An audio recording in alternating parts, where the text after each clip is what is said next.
Good evening, Lunatics. Hope you're all doing well on this fine Friday evening. Good to see all y'all. Welcome back to Pokemon Legends CA. Last time we finished up like... Oh yeah, right. We kind of had like pick up on Groudon and Kyogre.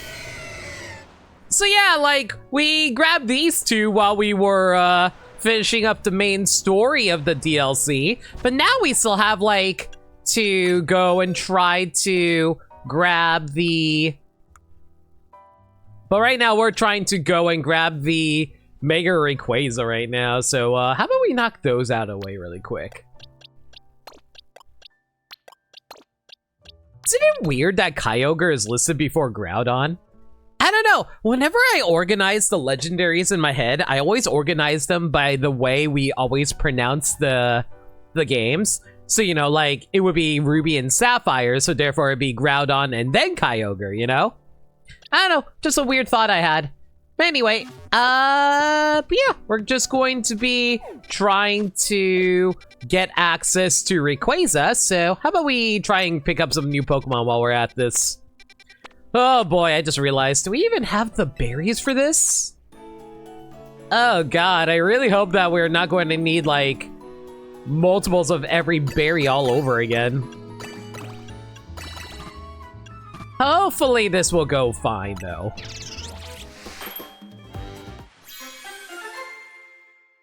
We're going to definitely need a few berries if we're going to, like, grab a few new Pokemon, though. Actually, I might spend the beginning of the stream sorting my boxes, because I haven't sorted my boxes in a while, so maybe I should go do that really quick, just so we can make sure all our Pokemon... Just so we can make sure all our Pokemon are properly sorted. I'll do that after I'm done making some berries. I'm gonna leave like 3 berries left over, like Burmsai suggested to me the other time. We just need some 4-star berries before we head out. 4 and 5-star berries. Berries, donuts before we head out. Alright. But yeah, let's sort through our boxes really quick, just so I can make sure everything is properly organized here. Let me actually take a look through all of this here. Okay, so like, how far are we in our research material? We're at level 46, so we're actually pretty close to hitting level 50. What other things are left? Fill out the Pokedex, fill out your Mega Evolution Pokedex, the Hyperspace Pokedex, catch a bunch of different types of Pokemon, and investigating hyperspace while winning Pokemon battles. We're still only 618. Good to know. I probably can chill on a bench at some point just so we can raise up some happiness, but regardless of that, let's think about this here.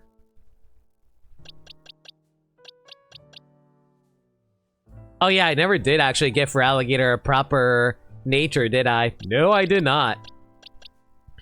Okay, let me make sure everything is sorted properly, though. 1, 2, 3, 4, 5, 6, 7, 8, 9, 10, 11, 12, 13, 14, 15, 16, 17, 18, 19, 20, 21, 22, 23, 24, 25, 26, 27, 28, 29, 30.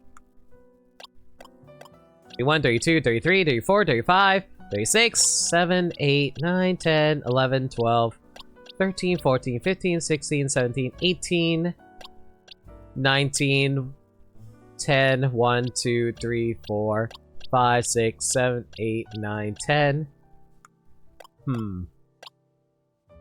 Alright.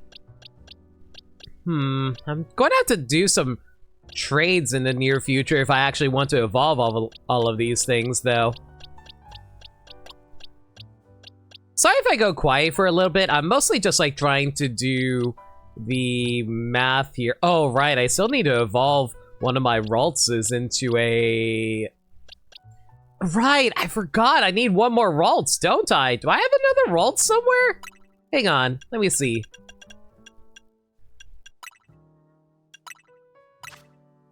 Okay, so I do have an extra spare Ralts somewhere. You know what? Maybe I should worry about this later after we're done completing everything. We do still have a whole bunch of Pokemon we have to sort through, don't we? Yeah, we'll worry about this later, after we're done sorting everything. Alright, in the meanwhile, though, Rampant Mega Evolution here. We can worry about that later. Our primary focus is... Well, I mean, we could always capture a Slowking instead of trying to do trades. Actually, hang on, let me look at the research rewards. Do I still need to evolve Pokemon? Oh, I do need to do a few link trades via evolution. That's only if I can find the King's Rocks that I need in order to evolve into a Slowking, don't I? Unless it's like... I don't know, this kind of looks like a Slowking and not like a Galarian like a normal Slowking, rather... Actually, would you call a Slowking a Cantonian Slowking, or would you call that a Jetonian Slowking? I guess we would call it Jetonian, right? At least off the top of my head, I would call it Jetonian. Okay, I don't need Craballers, I don't need Machops, I don't need Metatites. I don't need... Do I need Nickets? How many Nickets do I even have? Is Nickets spelled with a K? I think it's spelled with a K because it's basically supposed... Never mind, apparently Nicket is spelled with an N. I know it's supposed to be a pun on Kit and Nick. As in, like, the British slang word for stealing. Okay, so I only have one Nicket, which I caught from a... a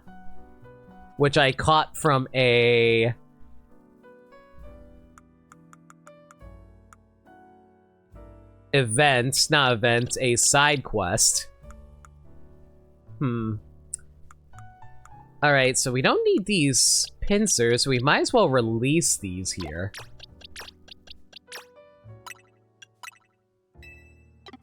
Okay, with those released, I just need to catch one Nicket. Sure, sounds good.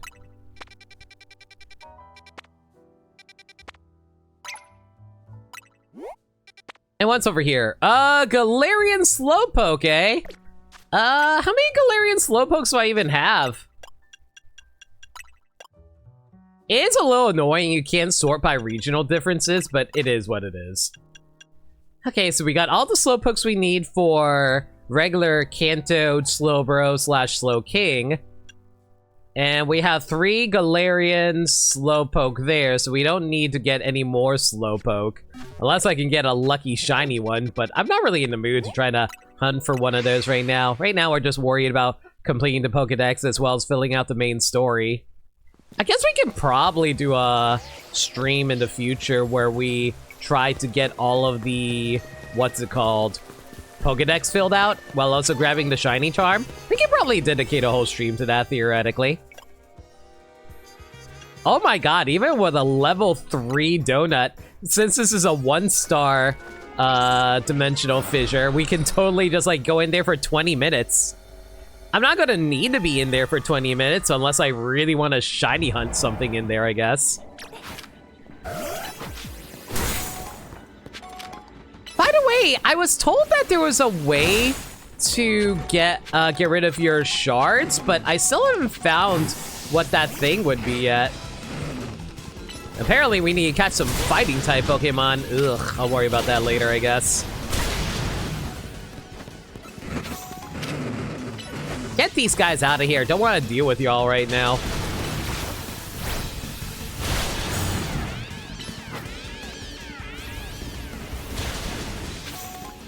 But yeah, hopefully I can find all the Pokemon that we need today, so all we can do to trading during this stream. That would be really helpful, frankly. And once again, flying types demonstrate their superiority as they casually just fly up and smack all of these for me. Okay, so this just launches me over there, which I don't need to go right now. Still no fighting type Pokemon though. Sheesh. Alright, that's fine. Also, I just realized we're in a dark area, so that means we're going to be coming across a dark fighting Pokemon? Off the top of my head, the only dark fighting types I can think of is, Pangoro. Is there another dark fighting type I'm not thinking of? Scrafty? Yeah, Scrafty counts, I guess.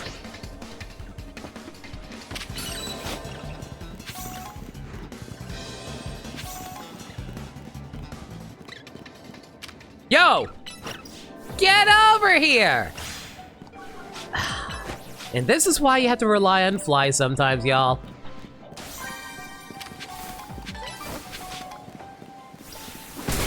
Thankfully, we have plenty of time to mess around in. You know, I kind of wish that breaking rocks can give you items. You can do that in, like, the previous Pokemon games, like, with Rock Smash and stuff like that. So you would think that breaking rocks would just, like, let you get that as well, but hey, what do I know? I'm just an old vet. Now it's right time. Don't forget me!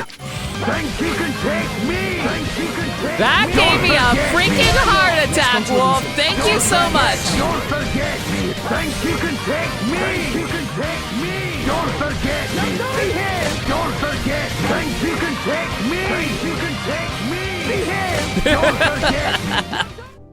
Uh-oh. We spent all that time dancing we ran out of calories. Thank you for the 610 bits! Appreciate you, Wolf! How you doing? And thank you for the... Thank you for the dance. That was very nice. Hope you're doing well. But yeah, like, we're just mostly just hunting around for Pokemon right now and hopefully not burning off too much of these calories here. Oh, man. Appreciate you being here, though, Wolf, man. With everyone gone at MagFest, like, I just feel so lonely without anyone around. But I'm glad that you're around. Well, I'm sure you're going to be busy doing other stuff, though I appreciate you dropping by, though, is what I'm trying to say. Alright. You know what? I don't even need to battle these things. They have a high catch rate.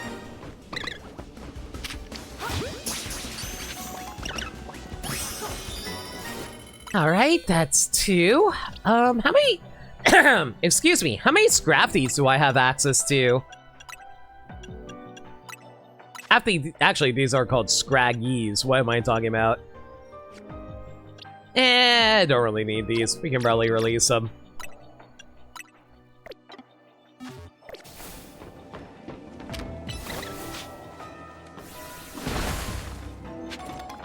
All right.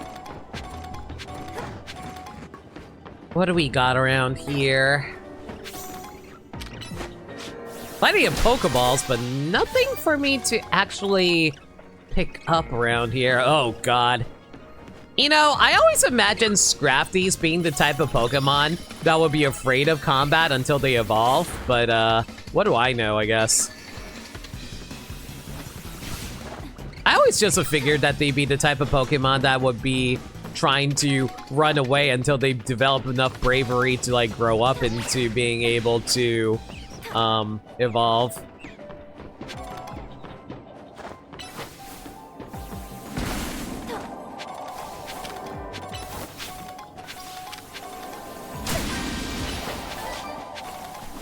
I swear, I don't know what the actual hit range on some of these are sometimes.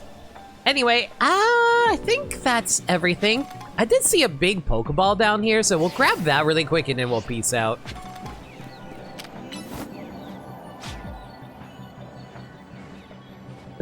Staraptor, you can fly! I swear you have, like, the tracking of, like, the... You have the, like, the tracking of, like, the pink Pikmin from Pikmin 4, where they just travel in the path instead of trying to take, like, shortcuts like they did in Pikmin 3. And I know why they did that. It's because they wanted to make them less broken as Pikmin characters, but still. Let's see now. I think I have enough errands, right? I should also have enough Onyxes, too. Yes, I do. And what was the last one? Aurorus? Yeah, I already got that. Got all that settled, thankfully.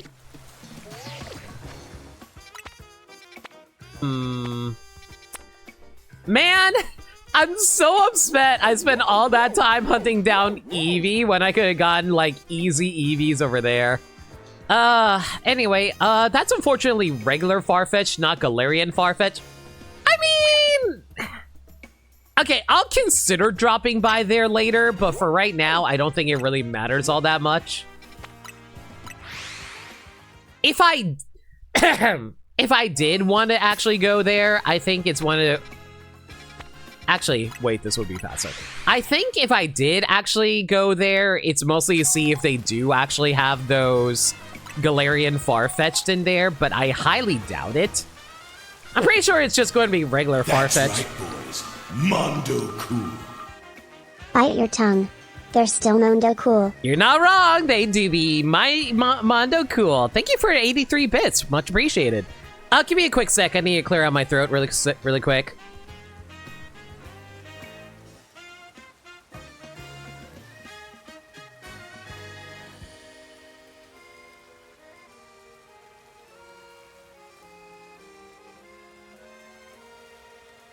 All right, I'm back. I will say this. I'm a little... Thanks. Yo, Indo, thank you so much for a follow. Really appreciate it. I will say this. I'm a little nervous about my throat. I feel fine, really. But, like, the problem is that when I went to see my doctor last Wednesday, everything was fine. But when I had to call my doctor again this morning, and they said that they had COVID because they got it from a patient. I got really paranoid because it's like, bro, that is so bad. What if I got COVID? If you got any extra Frigibacks, I haven't even seen a Frigibacks yet.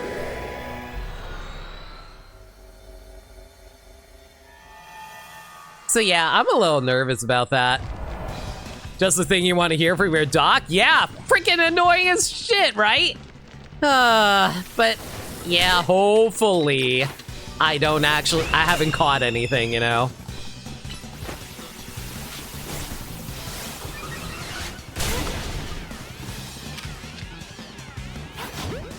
Oh, we're going to need to get some more repeat balls the more I look at this. Ugh.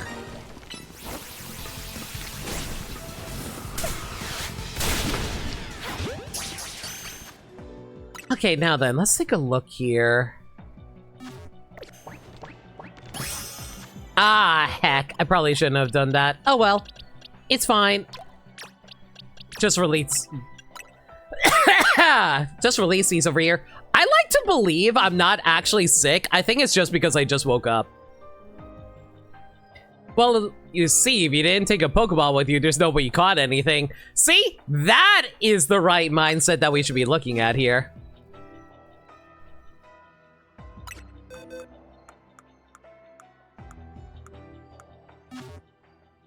That being said, though, let me get another drink of water, just in case.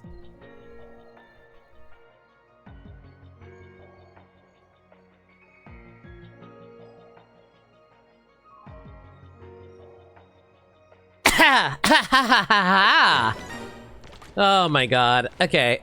Man, you don't think going to a doctor would actually result in you getting sick, but what do I know, I guess.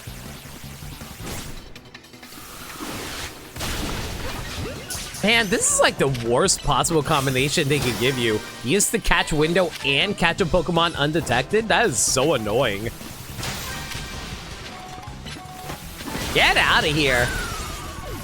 Oh my god, Crabominable is that strong? I don't remember this thing being that tough. Jeez, get out of here. Oh god, it's because it raised up its stats. That's annoying.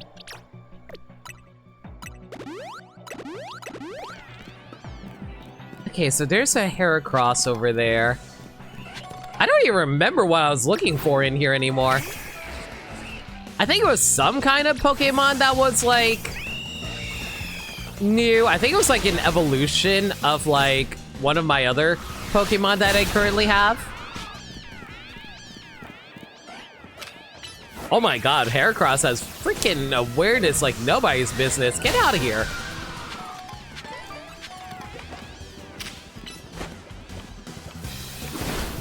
Hey, Burmsai, how's it going? So I was talking about earlier how I went to my doctor last Wednesday, and like I went to call my doctor again today, and I was like trying to get some info about some stuff, and my doctor unfortunately also informed me when I was making that phone call that they caught COVID from a patient. And I'm just like really freaking annoyed about that because I'm like, bro, I better not have caught COVID from seeing my doctor last Wednesday. Ugh. Okay, I hear a Pokeball noise. Where the hell is it? There it is. But yeah, I'm just hoping that I'm fine and that I'm over worrying and I'm thinking too much.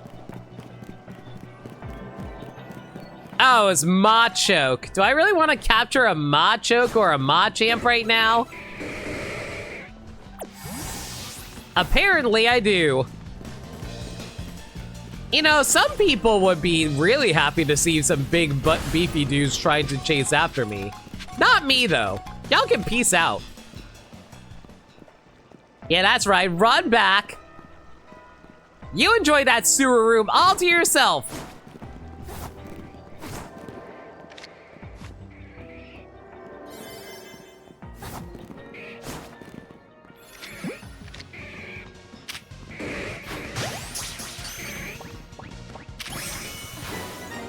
You seriously ran at the last second? Are you freaking kidding me? I hate this game. Y'all, leave me alone! Frick. Okay, fine. We'll try to hunt for Pokemon elsewhere. Not that it matters. We have barely any time left. Man, gotta love it whenever you get a random follower from someone and they only come in here to ask things from you.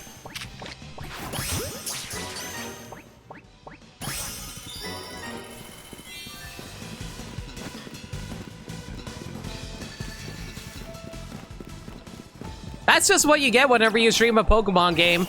Every time you stream, there's like, oh, I'll just do a follow. That'll be enough to convince them to want to do stuff with me, right?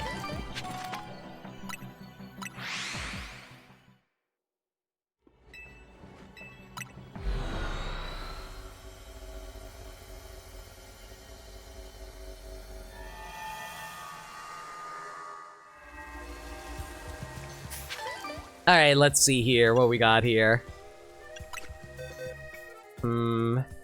Well, we don't need all of these, thankfully, so we can probably release them. I guess I could probably hold on to the Machamp. Yeah, I think we'll just hold on to the Machamp in case I really need it for later.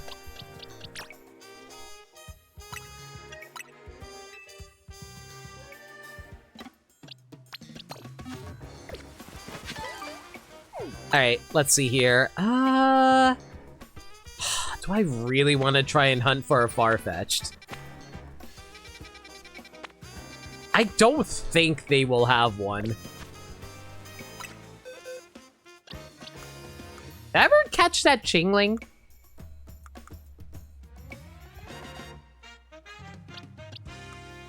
Oh god, you know what? You know what's also another annoying thing I have to worry about that I just realized seeing the Squawkabillies?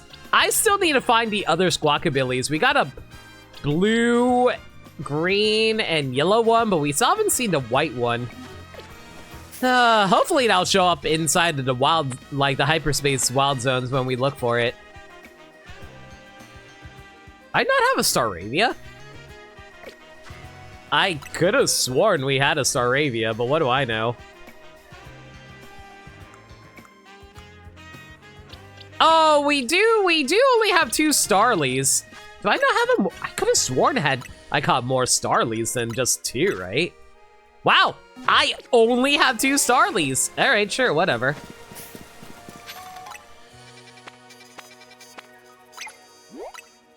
We'll head over here then.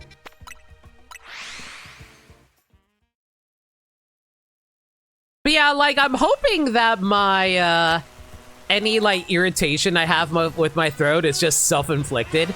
You know that feeling where you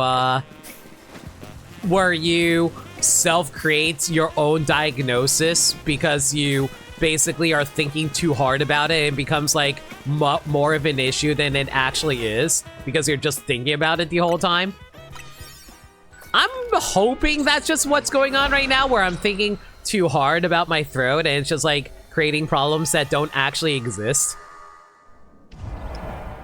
Hopefully that's actually the case and I'm not... Oh god, game actually wants me to catch our Staravia. Alright, hopefully there's one somewhere around here.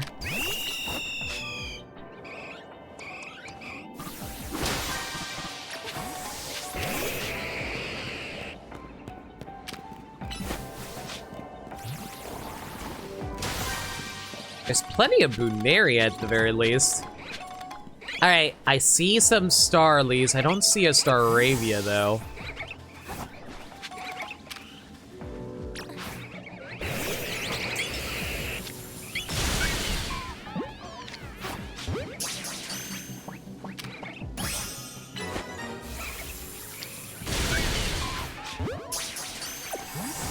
Don't know about over there, but there's been weather flip-flops here. Yesterday was 59 degrees and today 43. Your scientists can't catch a break. Oof. I'm sorry to hear that, Wolf. Hopefully the weather evens out for you. I don't know. I personally don't mind cold weather. That's just me. I appreciate the cool weather because like I can just like bundle up and feel comfortable, but I know other people who prefer being able to just like just be able to have a warm like 70 degrees. I feel like 70 degrees is already too hot for me, but that's just me. I don't know. I definitely prefer being able to just like appreciate nice cool weather. Okay, come on, there has to be a Staraptor somewhere around here, right? I don't know where it might be, but it has to be somewhere here.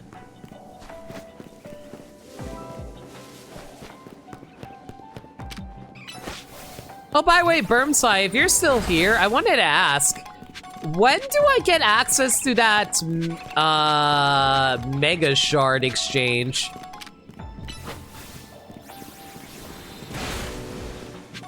Because I still haven't come across it yet, unless it's supposed to be like after I catch Rayquaza for Ansha.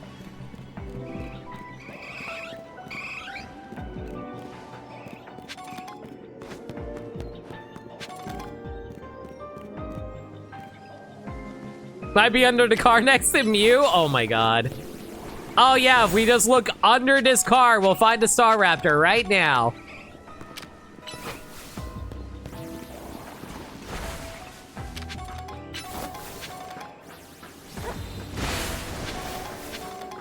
Maybe if I go to high ground, I can get a better view of everything.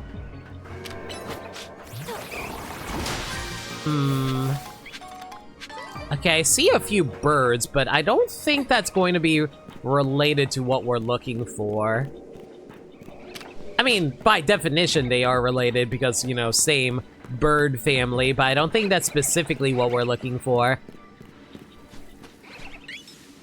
Nope, they're just a couple of birds. Fantastic. Okay, maybe if I reload the area.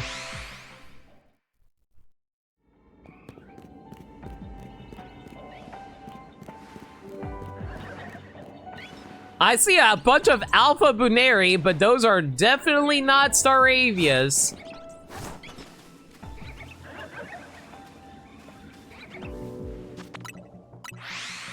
I didn't touch the post-game for a DLC at all, so you don't know. I thought you said that there was a way to exchange Mega Shards for other things. Or was that actually misinformation?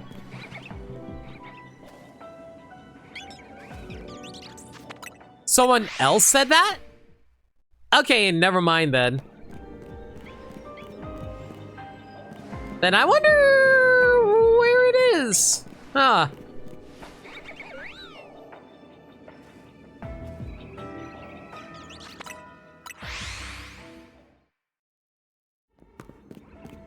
I could have sworn you were the one who said it, but my memory has been really shoddy since I started becoming a streamer, frankly.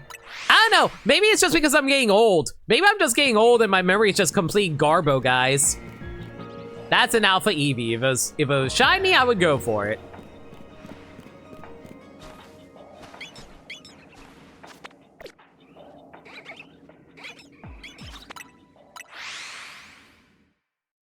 It was a random in chat, y'all jumped on them for spoilers? Yeah, that's fair.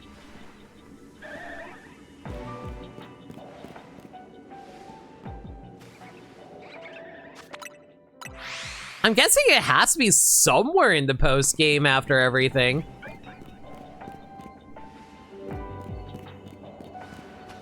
Oh my god, frickin' Alpha Starly before we get a frickin' Staravia spawn. Are you kidding me right now, game?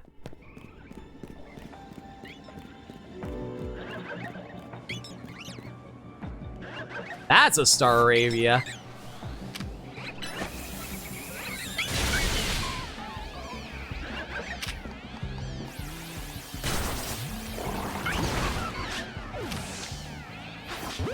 There we go.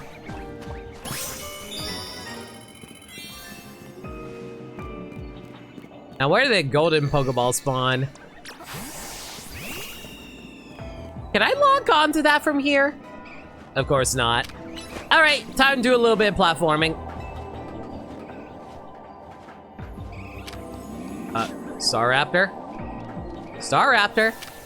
Staraptor, where are you, baby? You know what, maybe I should actually just use Fly. Fly might be the easier answer here. It takes a little bit of time, but at the very least, it'll guarantee a landing. Good job, Quill.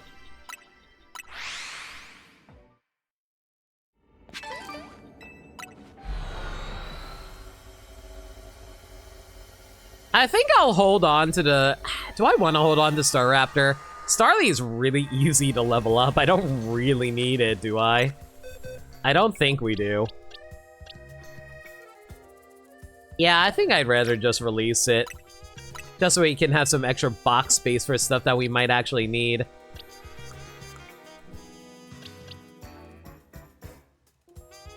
Oh, wait, I just realized why we don't have a spare Starly. Because I'm carrying around Staraptor!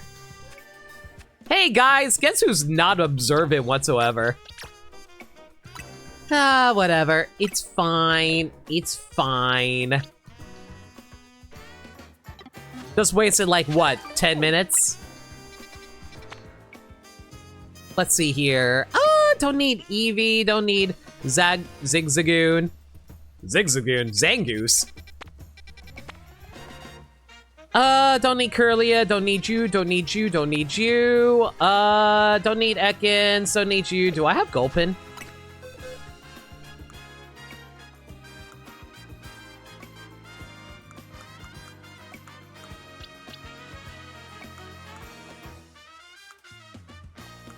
I do have Gulpin.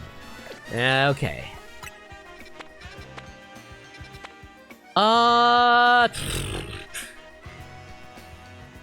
No, I'm good. Do I really want Slowking right now? Maybe. Ooh, Munna. Do I have Munna? It says I have Munna, but I'm like, when did I catch a Munna? No, apparently I got 2 Munnas somewhere. I don't remember doing this, but I do.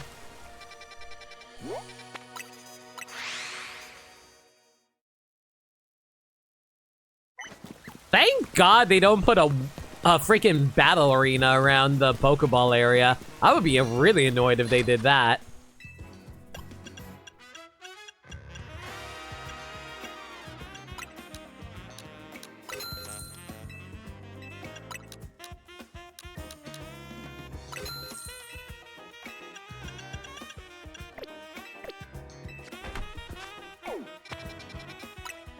Okay, so we do actually have Munna, so we don't have to worry about that. I guess we can see whatever Pokemon this is supposed to be. I have to do a little bit of, donut making, though.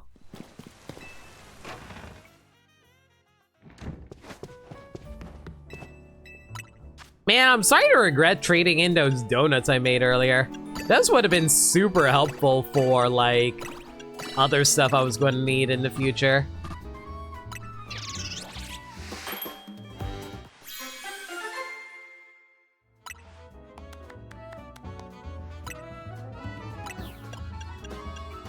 Like, I probably could have used those donuts to be able to make, like, some areas be easier to go through.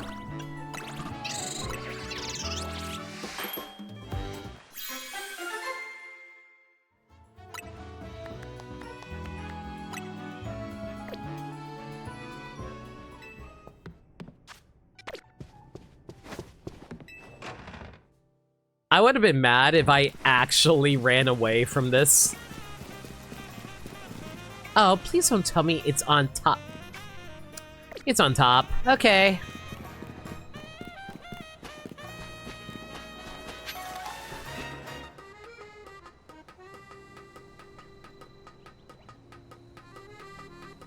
You know what's funny?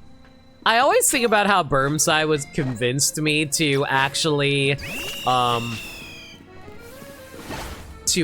try to use a Team MZ jacket whenever you're battling in the Infinite Royale because it just felt thematically correct.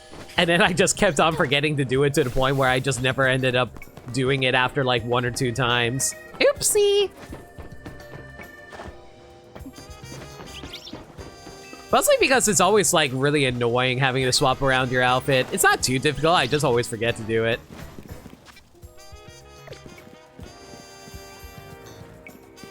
Hey Lindea, how are you? Just doing a deathless Castlevania Bloodlines run as Eric only to fumble near the end on an easy boss? Dude, that's so unfortunate. I hope you're doing well, Lindea. We need the option to preset outfits in the next Pokemon game? That would be nice.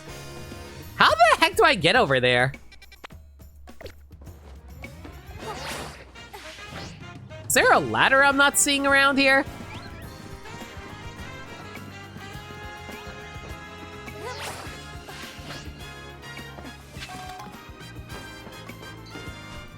I don't think I ever explored these rooftops before.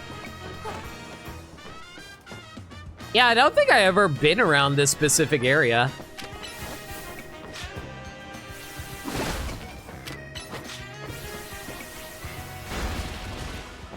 Please tell me I can climb these boxes.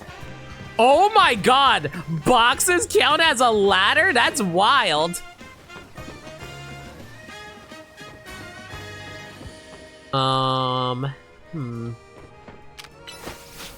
Yeah, I definitely haven't been here before. Interesting.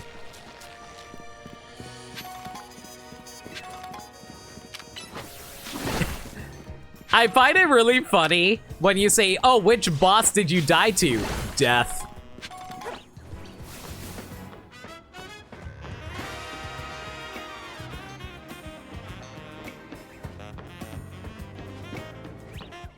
Am I missing something here? How do I get over there?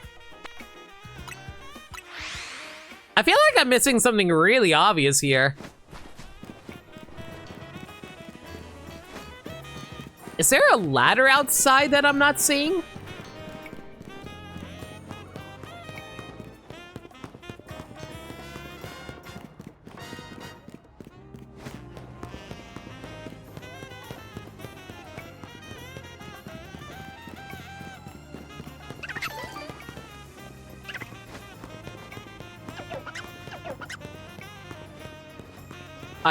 I am very confused right now. How do you get up there?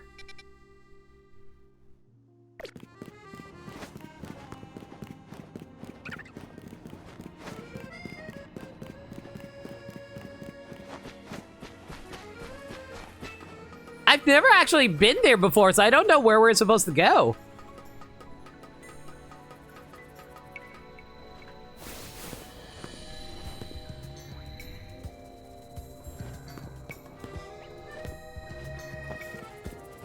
Hi, Nameless. How you doing? I'm just trying to figure out how to get to the top of our roof.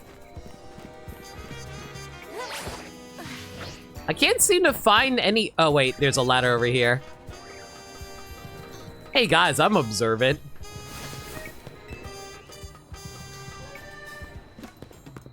You have a newfound hatred of Yummy? I'll be real. I'm not entirely sure what Yummy actually does. I just hate it on principle.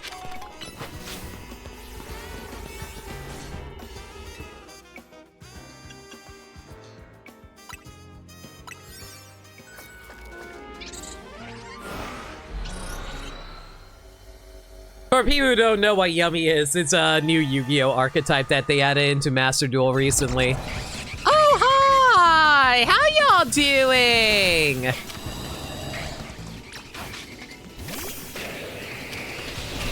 You know, I totally could capture a Noivern here if I really wanted to.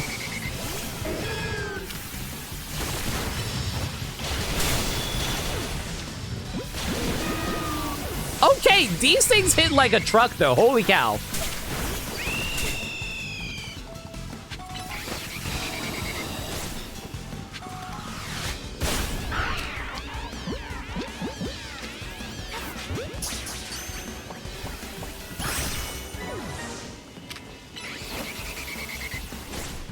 Wasn't expecting this to be up here, frankly.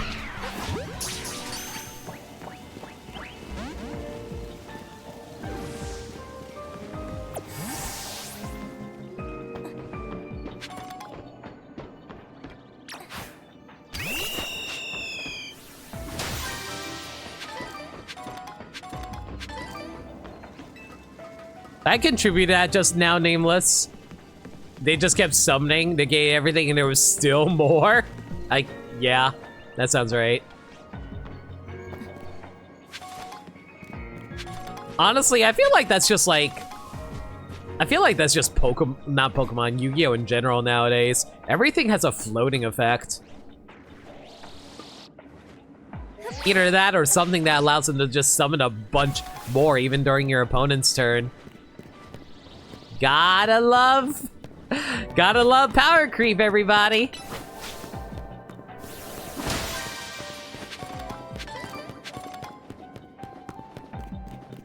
I don't think Yu-Gi-Oh's ever actually reined back on its power creep either, the more I think about it. I say Pokemon, Yu-Gi-Oh! I don't think Yu-Gi-Oh's ever reined back on its power creep.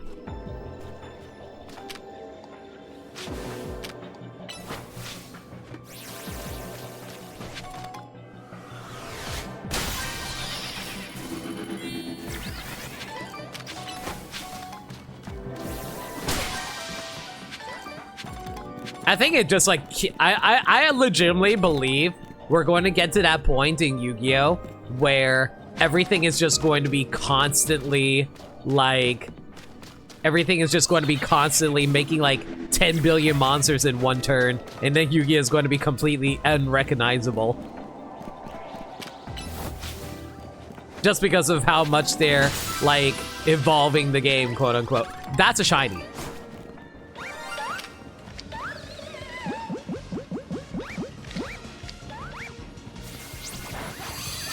Okay, now that's a unique shiny catch.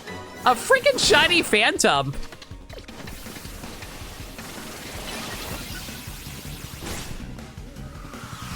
Man, of course I find a freaking shiny Phantom when I'm trying to find other shinies around here.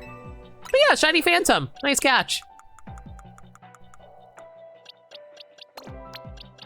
Oh yeah, right. I also forgot we got a shiny Squawkabilly the other day.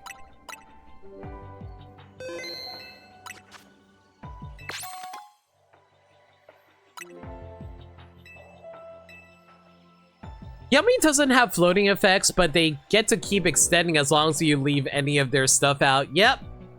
But the problem is they also can quick effect to dodge after your removal. Like, their Synchro Monster, it can quick effect response to any removal that you try to do to it.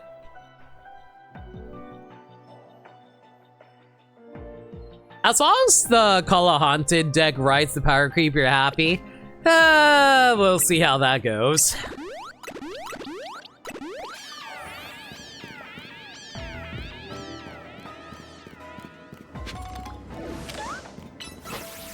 Might as well.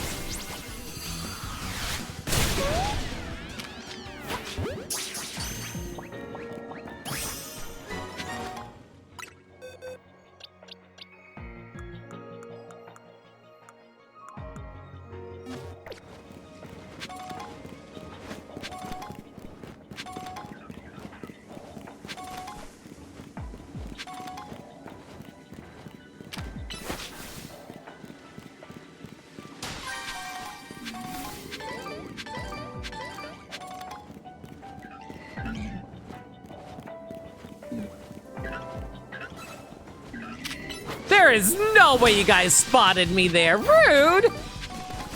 Leave me alone! Unless you're a shiny, I don't care. Ooh, Sickleizers. Hello.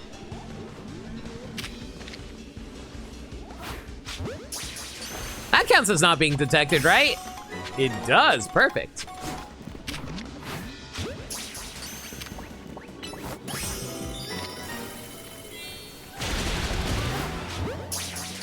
I don't know how that counted, but sure, whatever. It'd be a shiny ghost child. It's cute.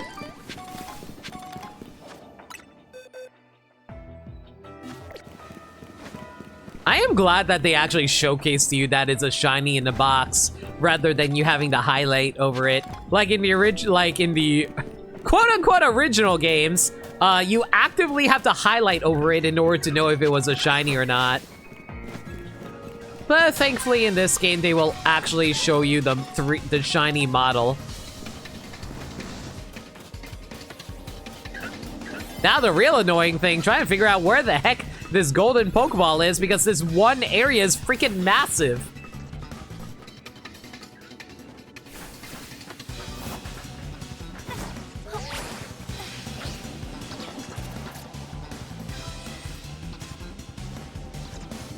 I hear it.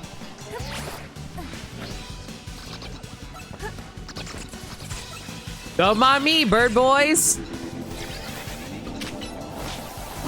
Okay, I didn't hear it, but I got close to it.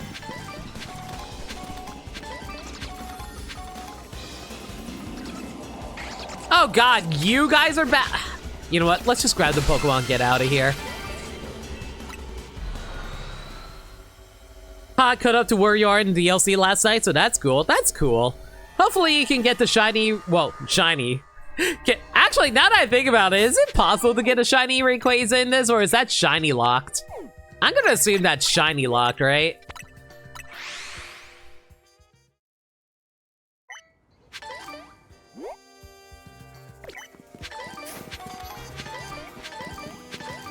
You bet shiny locked? Yeah.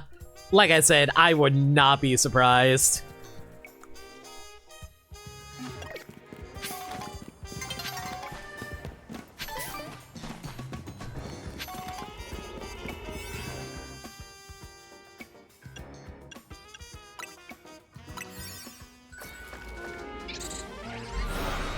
Might as well capture this just so I can like fill out the Pokedex a little bit. Okay, so I was talking about this before everyone started dropping in. Okay, original Slowking. Is that Jetonian Slowking or Cantonian Slowking? I assume Jetonian, right? Because of the fact that it's like, because of the fact that it's originally from Johto, even though it's an evolution of a Kanto Pokemon. You would say it's Jetonian. That's what I was thinking too.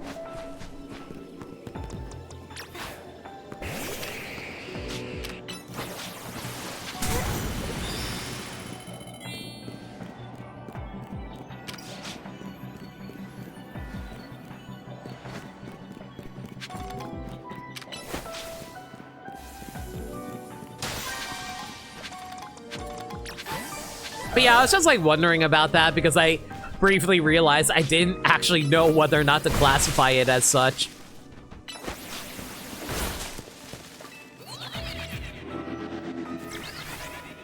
Jetonian does probably make the most sense. Okay, for some reason I thought that was a shiny Eevee. And I was like, what the hell is an Eevee doing inside of a psychic room? But even then, Panchim's not even a psychic type. Why is it here?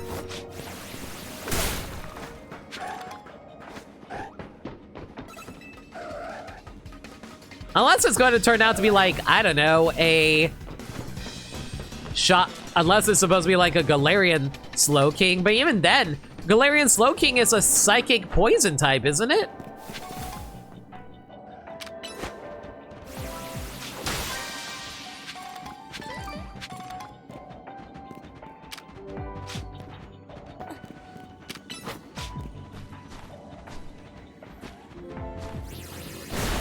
Pancham is considered a dark type. Yeah, I know it's a dark type. I'm just saying that Galarian Slowking would be poison psychic, and regular Slowking is just psychic water. So it's not even a dark type.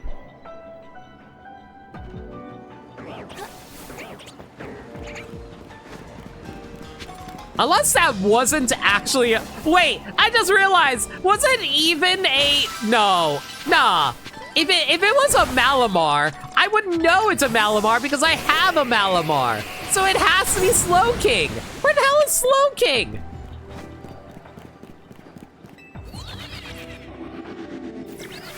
I say, hey DK, hope you're doing well. Like I said, I'm just trying to figure out what kind of room this is supposed to be, if it's supposed to be a dark type room.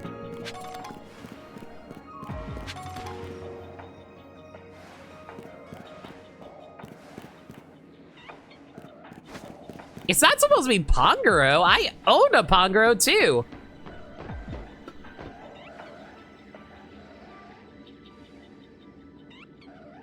Yeah, see, there's Slowpoke down there. Those are psychic types.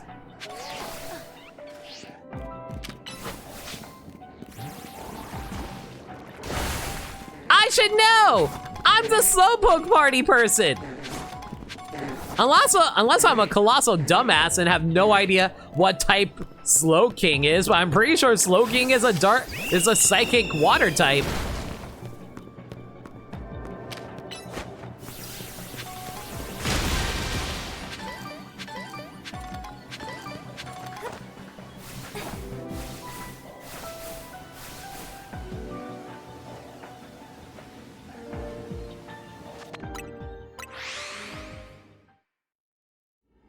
Alright, if there's one thing this game needs to be better about, it really, really needs to be better about,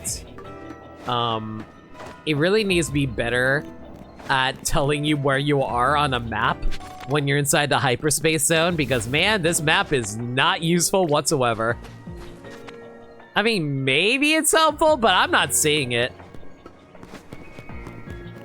Unless it's like supposed to be like really vague because it's like all blanked out like this, but that's not useful.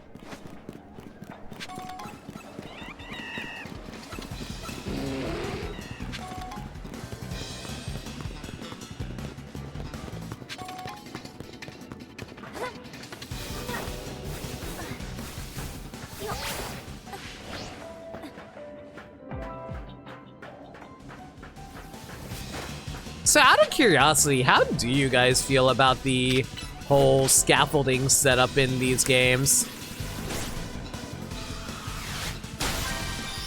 I don't know, for me, I feel like they're a fun idea. I just feel like there's too many of them and it makes it really annoying to actually navigate. Here's that Slowking.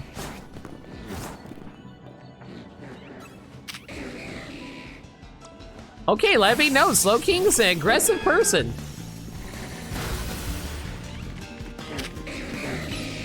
Hey, buddy. Do you like netballs? I know you're pretty humanoid. Here we go.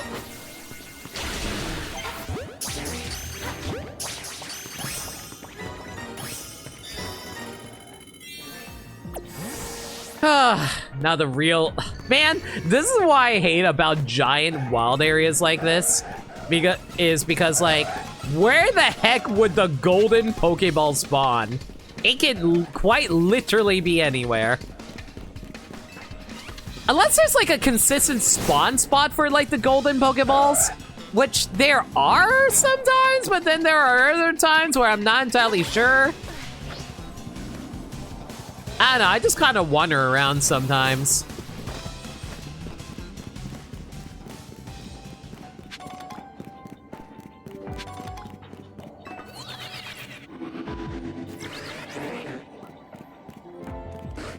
Oh my god, there was a bunch of Slowbro literally right here. Dang it. Okay, I hear a Pokeball here. What if it's the golden? Is it here?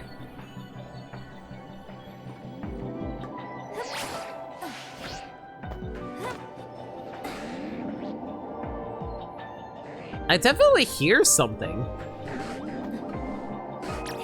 Of course they wouldn't put it in such an obscure location. Would they put it inside of a Pokemon Center? No.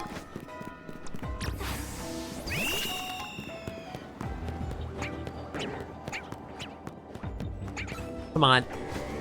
Come on. Give me an angle. I saw it pop up for a brief moment.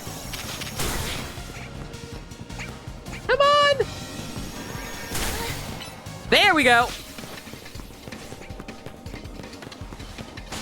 And this is why homing moves are so good, guys.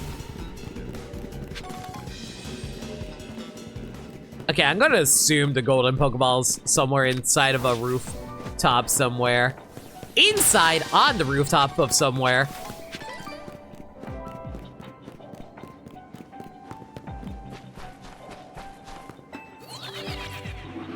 Yeah, if there's one thing... God damn it, I see where it is. If there's one thing I really hope that they do in the future... Like, they probably won't do it in the future because, like, this game's probably fully updated at this point. But, like, if they ever actually decide to update this game, man, they need to give us freaking maps inside the hyperspace zone. And you know what? They should also make it so that we can customize our maps so that, like, if we want to look for ladders, they'd be like, oh, hey, here's a ladder for you to use. That'd be great.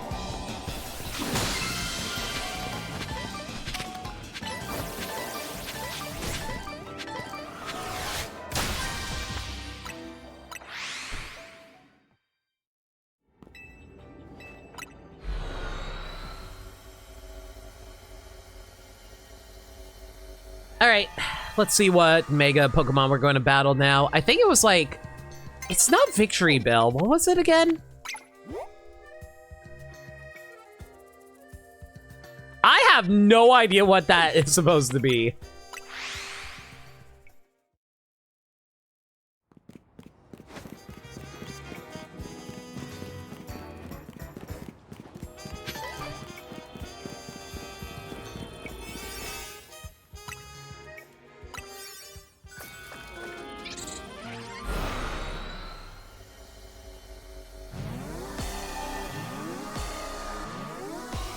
Yeah? Oh, it's a... Wait! Hang on! I encountered a Halucha before! We fought this thing before? Why is it, like, blanked out? Go freaking figure. Whatever. Let's make this quick. Light screen, baby! Even though you have air slash, go figure. I mean, shouldn't his attack stat be its main attack? Instead of it... God, you know what's really annoying? Being all like... Oh, actually, what if it has, like, Brick Break? It doesn't have Brick Break, right? I doubt it.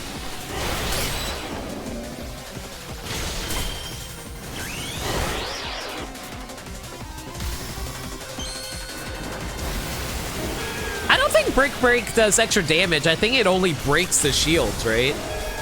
I'm pretty sure that's the only thing it does.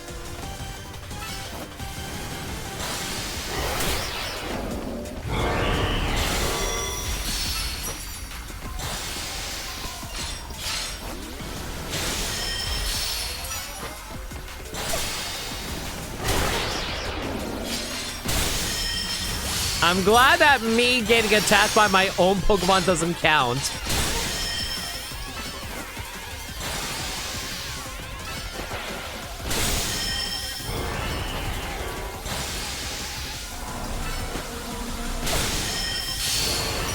Oh my god, we actually did so much damage, we actually knocked it out. That's funny. Well, knocked it out, but like, stunned it for a little bit.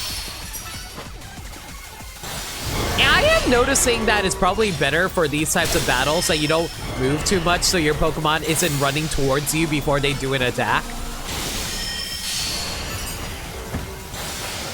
Because if you run around too much, your Pokemon ends up deciding not to do their attack sometimes because they decide to run towards you instead. Man, you dropped so many Mega Shards and yet somehow I ran out of Mega Energy? That's annoying.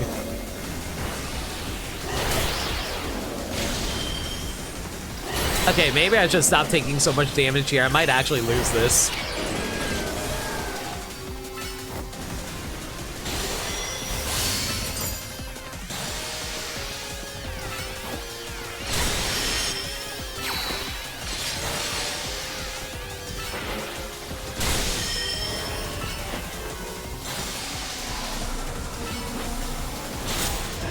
Here we go.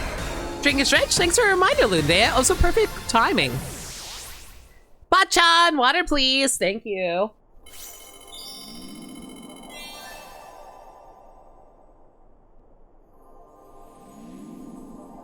Also, oh my god. I didn't realize we need that many survey points. Hopefully we can get through this sooner than later.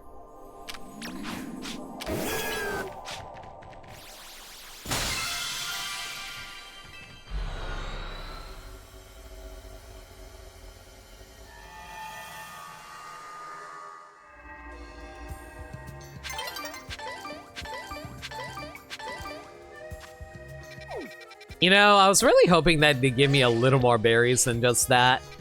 Oh well. I wonder if it's worth trying to battle some trainers when the day is about to roll over.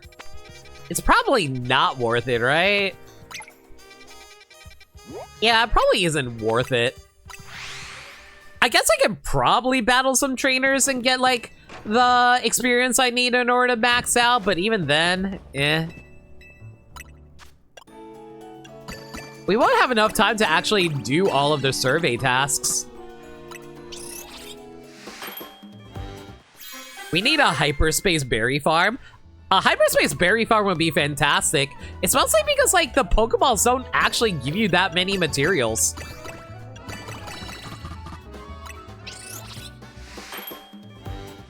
When I saw that total, I was like, no putting the game down for today.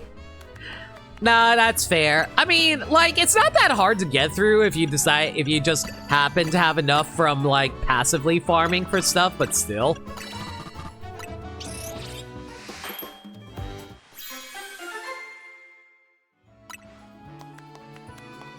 How much time do we have left? Probably not. Yeah, let's just roll the day over and see what the new hyperspace areas give us.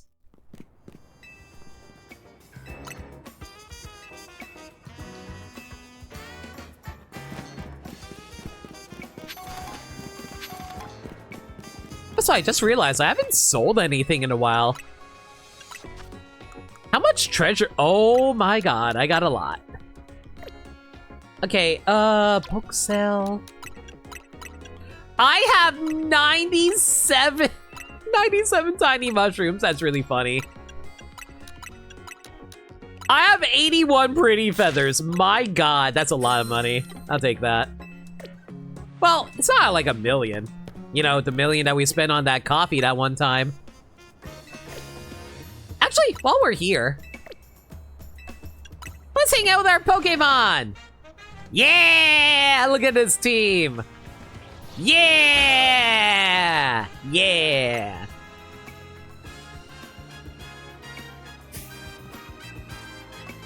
Let's hang out again! Yeah! Yeah! And why the heck not? One more for good measure. I'm totally not doing this to just, like, appease Mabel's research. I don't know why she wants to research Pokemon from hanging out on a bench, but, you know, it's done.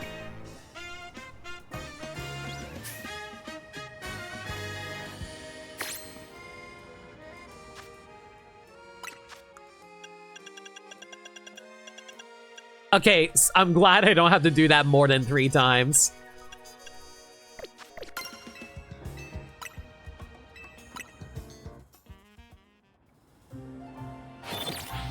Okay, if there's one thing that I wish you can skip, I wish they didn't have to, like, do this screen over and over again. It takes a long time to actually get through.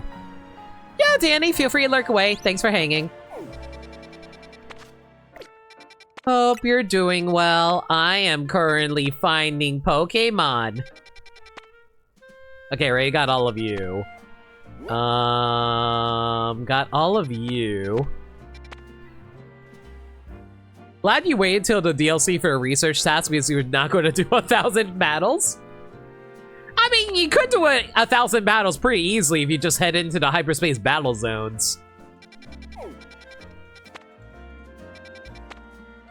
Okay, that's a victory bell. Got all of you, thankfully. Don't have to worry about that.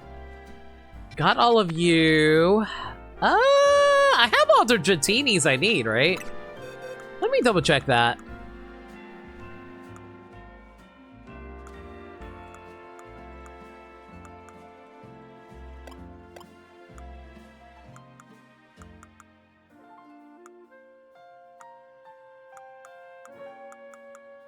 I could have sworn I have Dratini. Where the hell is it?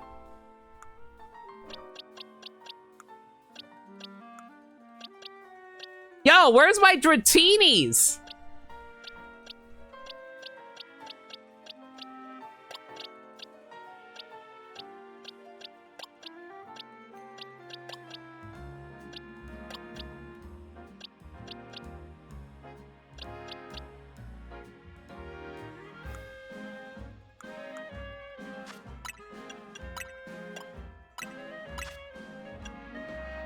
Oh.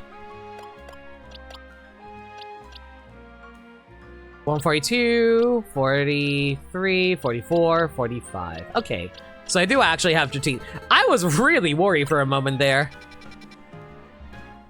Any new favorite Mega Evolutions from the DLC, like Mega Golisopod plus one more? Mega Absol Z is pretty cool. Let me take a look at the Pokédex really quick.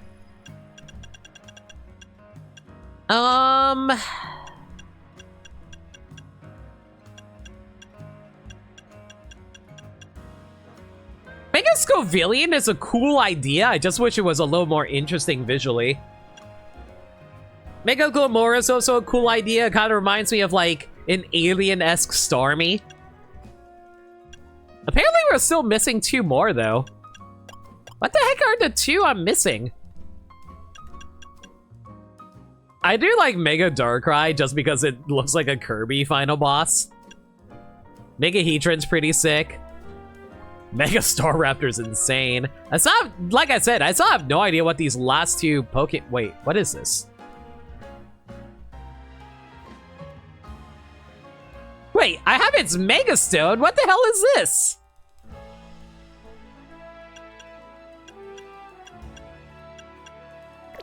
Hang on. What Mega Stone am I looking at here?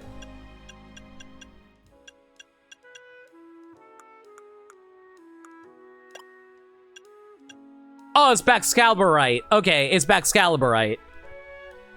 I haven't seen what Mega Baxcalibur actually looks like. Oh, that actually reminds me. Has ranked season rolled over yet?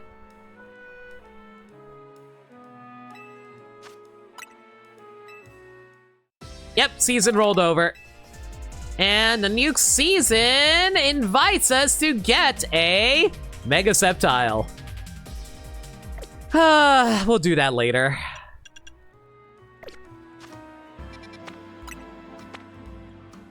So we don't need Dratini, we don't need Gibble. Don't need you. Don't need you. Don't need you. Don't need you. Don't need you. Don't need you. Don't need you. Don't need you. Don't need you. Aggron. Do I really want an Aggron? Oh, Jigglypuff, eh? Huh. Oh, I just realized how many Pokemon that we have left. We're not going to have a Mega Tinkaton. Aw, I was really looking forward to see if we'd get a Mega Tinkaton. I mean, we have like one Mega Stone left, but like, I don't... Actually, I just realized something. Hang on. This Mega list doesn't actually include Mega... what's it called? I don't think it actually has like Mega... Not Mega, but like Primal Groudon and Kyogre. That's weird. I mean, I get that they're not technically Mega Evolution, but they're basically Mega Evolution. Let's be honest here. Primal Reversion is just another form of Mega Evolution.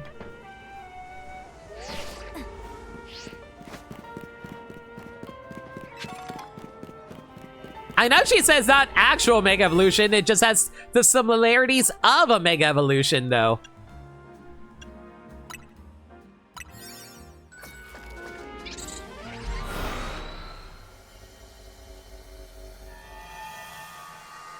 Like, flavor text-wise, I get it, but still. Oh, great, now you just want to gang up on me, why don't you? Alright. Alright. I don't know why a bunch of fairies are hanging out in the sewers, but hey, what do I know? You guys are the Fae. Man, actually, doesn't that sound like something you would see from an urban fantasy where all of the fairies are just hanging out in, like, the basement or sewers?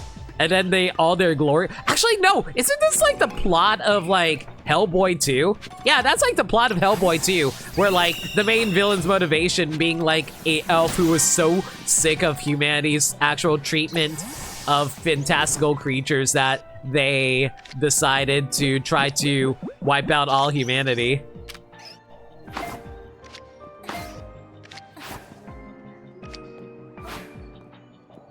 I hate this game.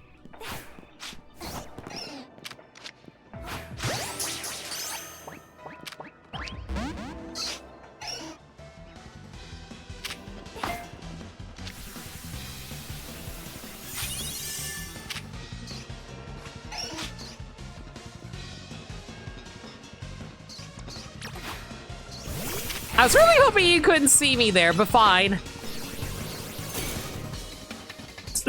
Excuse you? How? Did you seriously dodge the Iron Head by walking away? Rude. Now stay in the ball.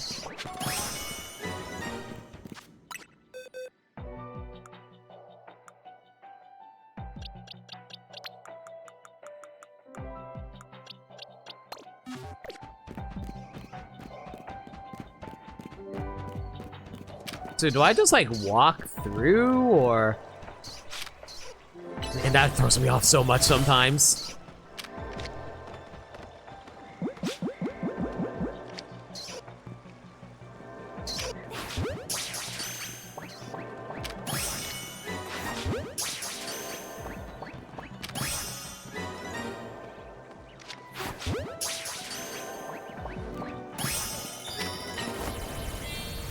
How they not see you? Maybe Jigglypuff is more friendly than Wigglytuff.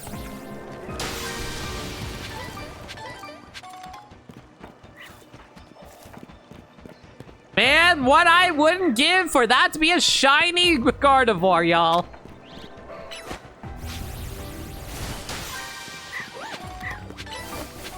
Aw, look at Mother. She's just... Oh, Gardevoir is so friendly that she actually just runs away. You know what? Valid response to seeing me around. You know what? Fair enough. I can't even be mad about that.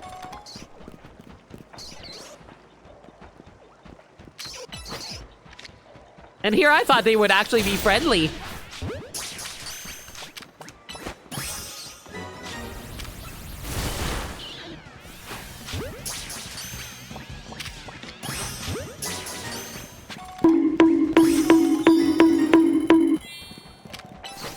Yeah, you know what? Fair enough, I deserve that. Thank you for the 34 bonks! You know, one of these days I probably should actually make an actual bonk, like, an actual bonk alert, where it's like, if you drop like 340 bits, it will actually be 34 bonks. Have Natalie wield the hammer. That would be an... Okay, can I ask you guys a question? So, obviously, like, the bonk alert is one of the more popular alerts I have. And I'm not gonna lie, getting 34 bits every time you guys decide to bonk me is actually kind of nice. Appreciate that. But here's my question for y'all. If I were to make an alert that... If I were to make an emote that was a bonk emote, would you guys stop using the alert and instead only use the emote? I don't know how I feel about it in terms of trade-off. Because, like, in terms of, like, subscriptions, obviously I would get a lot of, like, usage out of that because, like, oh, hey, I dropped well, technically $6. I dropped $6 in order to use this bonk alert, so that's kind of nice, emote. But then there are those who are like, oh, but the alert's like only 34 cents, I'll just do that instead. I think the sound effect makes the bonk. The sound effect is the bonk, I get that. I'm more so asking, like, from a financial standpoint, would it be better to do a alert or give y'all an emote to play around with? Because, like, at the end of the day, I want to make it something that you guys will happily use. But, you know, like, at the same time, I want to make sure it's, like, financially reasonable to ask of you guys, you know? I don't want to be someone's like, oh man, time to be greedy.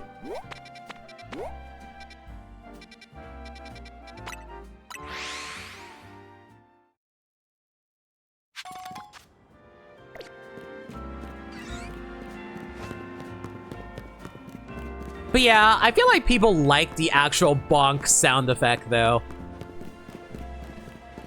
And I know certain people who have, like, channel points tied to sound effects. I'll be real, I probably could research into doing that. I'm just too lazy to actually do it. And I already have, like, the bonk alert, so I'm just like, it's only 34 cents, who cares?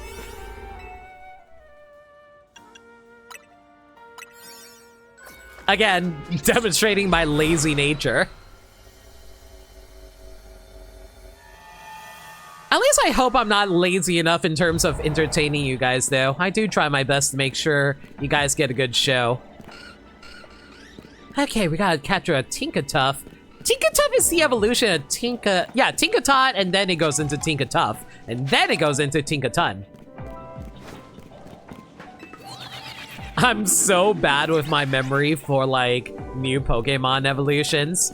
Like, I remember the most memorable Pokemon, but I have, like, I usually think of them by evolution, where it's like, I always remember the final evolution name and maybe the youngest evolution name, but the middle stage? Nah, I can never remember the middle stage.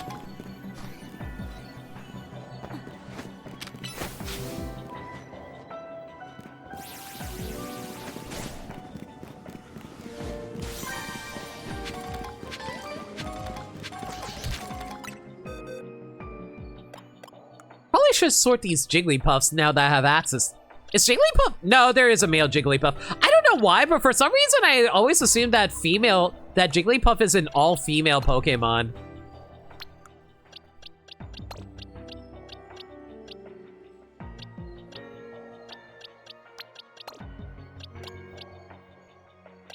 I wonder if Igglypuff can show up. Wait, hang on. Would Igglypuff actually show up? If that's the case, man, I got really lucky just capturing these Jigglypuffs then, I guess.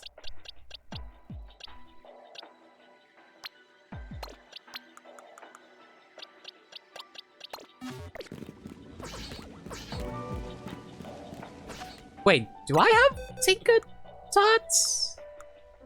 I do have Tinkatots, okay. So I just need to find a Tinkatuff.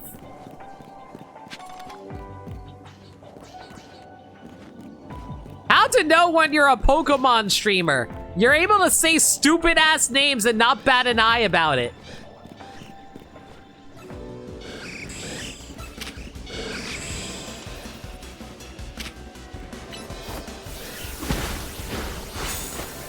Do you guys ever get embarrassed talking about Pokemon games around your friends and family? I feel like I wouldn't be that person who gets embarrassed, but then there are times where it's like, man, if I were to say anything, everyone would just judge me, and I'm like, are you freaking kidding me? Not really. I'm glad that you guys don't. I just get really weird into my head sometimes about it. I'm proud of you guys for not worrying about it, though.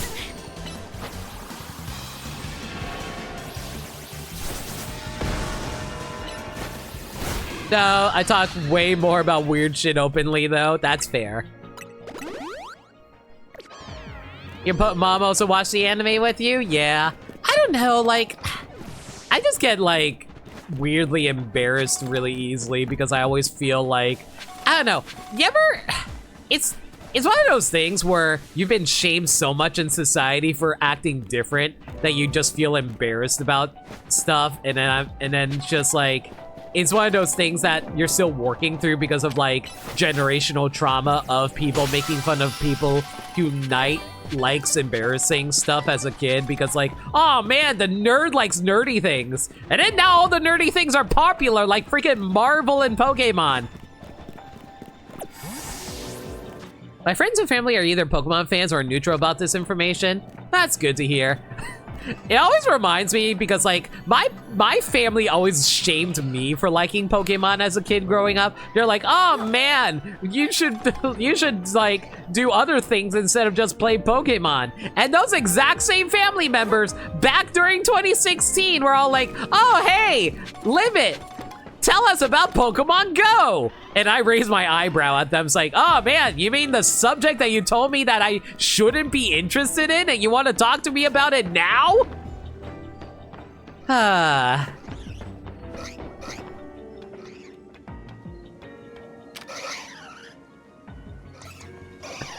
It's just funny.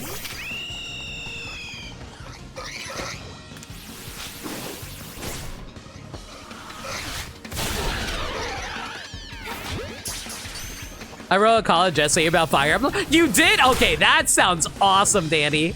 What? I did a essay, a college essay about Mario Brothers, but I feel like that one's a little like that's. I don't want to say it's more reasonable. That's not the right word I'm looking for. I'm looking for more mainstream compared to Fire Emblem. So the fact that you went for that, you have my respect.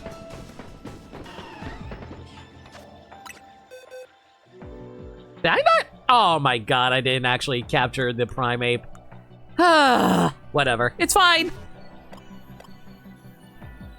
My mom, you also did a college presentation on Danganronpa in a room full of normies? Again, respect.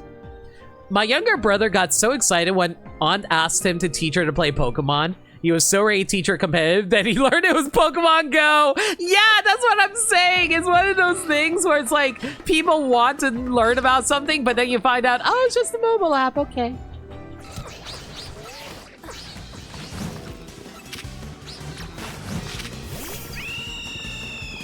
Which is fine. Don't get me wrong. I get like people being excited about Pokemon Go during that time period. It's just funny.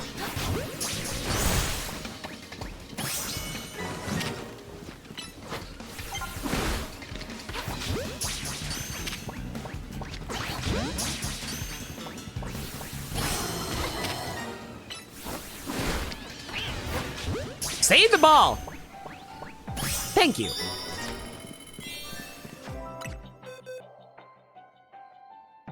It was about 3 houses portrayal of mental health through Dimitri. Oh, that's such a good subject! Oh, I love that, actually. That's actually a really awesome subject idea. You love being weird? Okay, like... I am not shaming you. I want to be clear. I'm not shaming you. I'm talking about myself when I say this. I like being weird too, but like, I don't want to be the kind of weird wherein like, I just off-put people just because I want them to be weirded out by me. You know what I mean? I want to be weird in the sense that I enjoy what I love and I don't care what other people think. But at the same time, I don't want people to like think that I'm like a cultist or something like that. Like, you know, like in the 90s where everybody thought, oh man, if you love Pokemon, you love Satan. Basically, I don't want that to happen.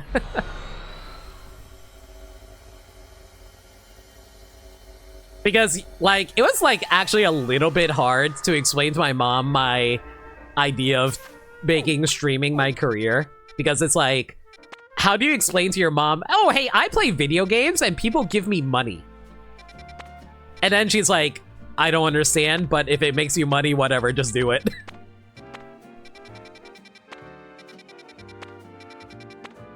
My mom is, like, very kind in that regard. I do appreciate that she lets me do this. Like, I'll be real. Like, if it was any other reasonable mother, that reasonable mother would have been like, no, get a real job.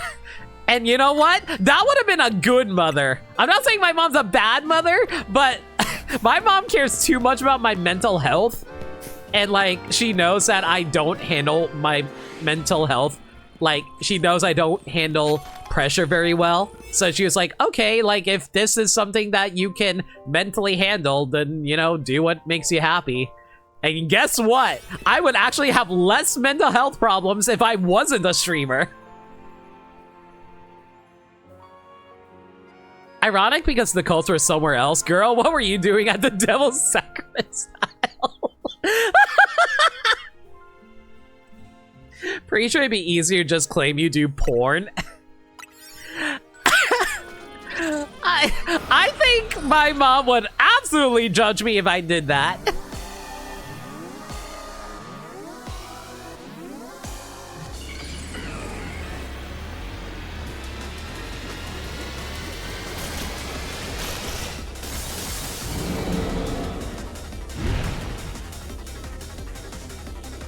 That being said, though, like, I used to believe that porn is where the real money is because I always see a lot of people drop so much money for porn.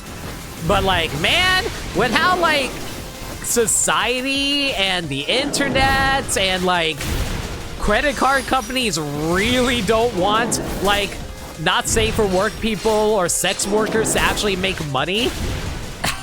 Man, that is such an unstable income to have, mostly because, like, it's so hard to actually be able to have financial stability there where you don't even know if you're going to still be able to make money because of all the people trying to get rid of sex work. It freaking sucks, yo. I feel bad for people.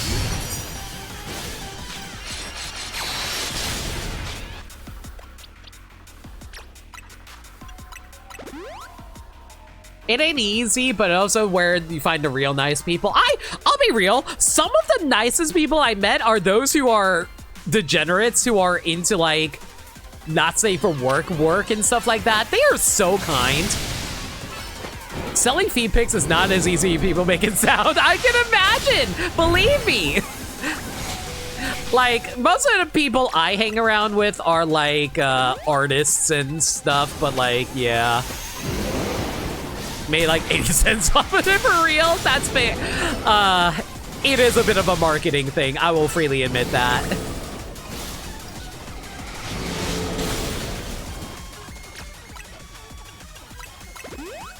But yeah, it's not as easy as you think. Not at all.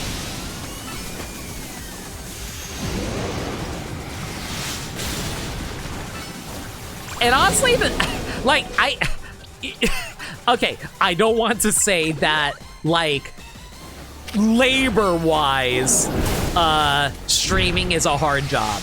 Because, like, I'm just playing video games and talking with you guys, but, like, actually making streaming a properly financially beneficial job, streaming is a little hard in that regard. Because, like, it's not as hard as being a garbage man, because, man, that is a lot of labor and a lot of danger and blah, blah, blah, blah, blah. Y'all get the idea. But, like, streaming's a lot of work, too. Most of it's mental, though.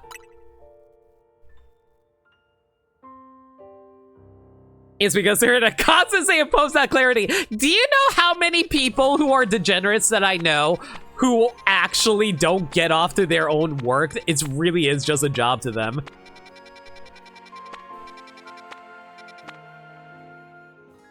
Garbage men also make bank. I respect them for being able to make bank, but man, like, I wouldn't want to be a garbage man because what kind of garbage are you going to come across?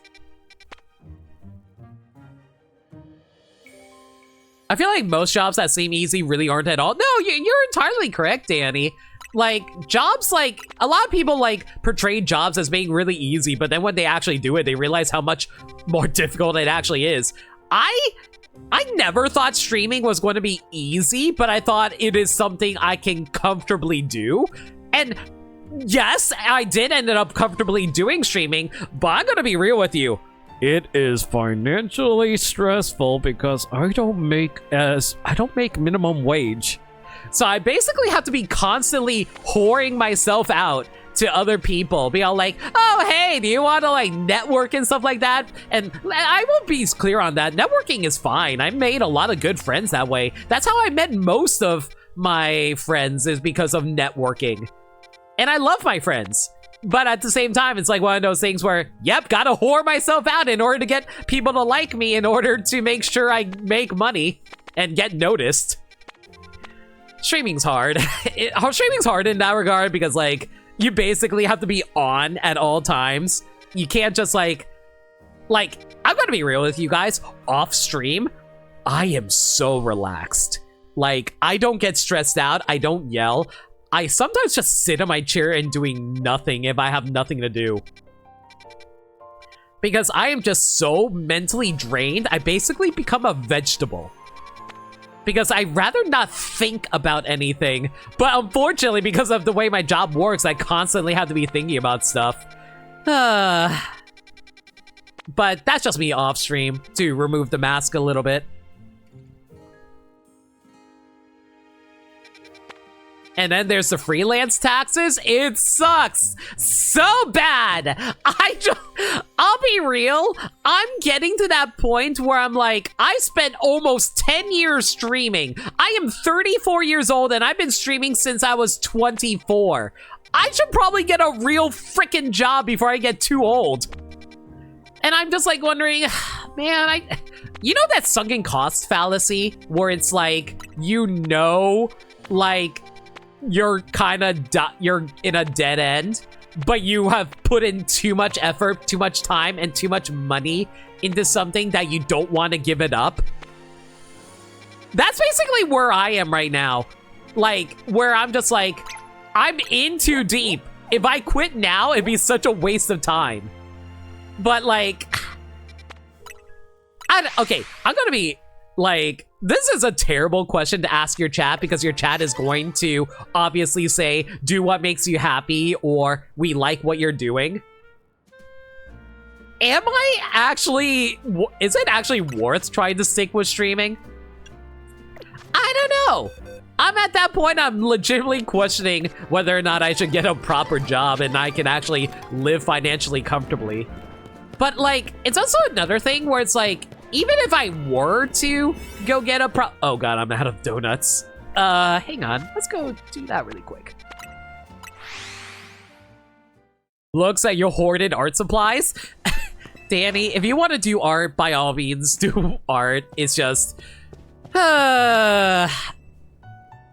Okay, you know what a bit of advice I always heard before I got into streaming? They always said, make sure you get a day job.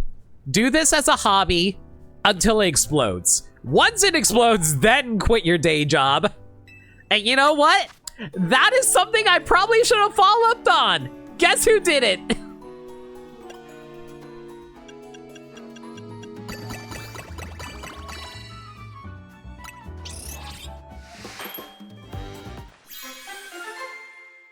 But yeah, it's just one of those things where it's like, I don't know what I want to do with my life at this point.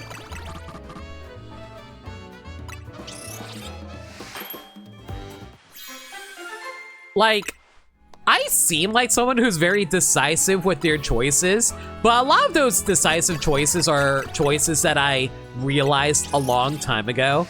So it's like, when I'm presented with something that is actually really important, I gotta become like a deer in headlights where I cannot figure out what I actually want to do with my life. And that's not healthy.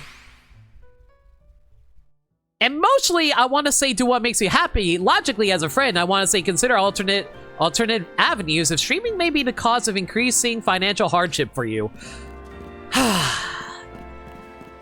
It's interesting because, okay, I'm gonna be fully transparent with you guys because you guys know I am transparent with you guys. streaming has grown for me. I'm not gonna say streaming has not, but like in terms of like sheer numbers, every year I make more money.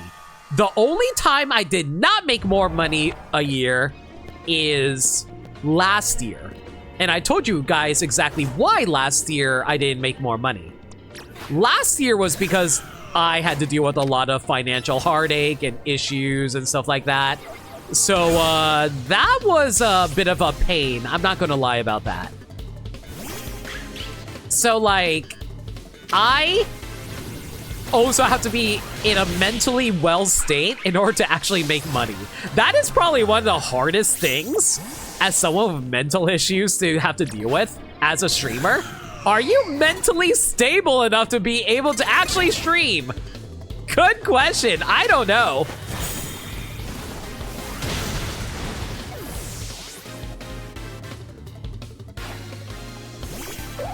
So it's like, I am growing every year, but at the same time, it's like, it's not enough. Like, the point where I actually become when it becomes enough might be too late.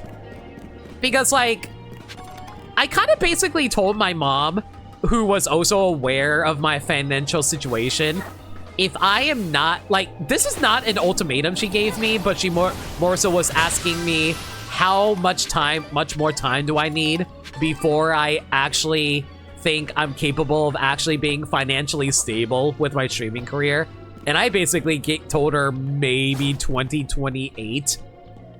And she's like, that's a long time, yo. And I'm like, yeah, I know, Mom.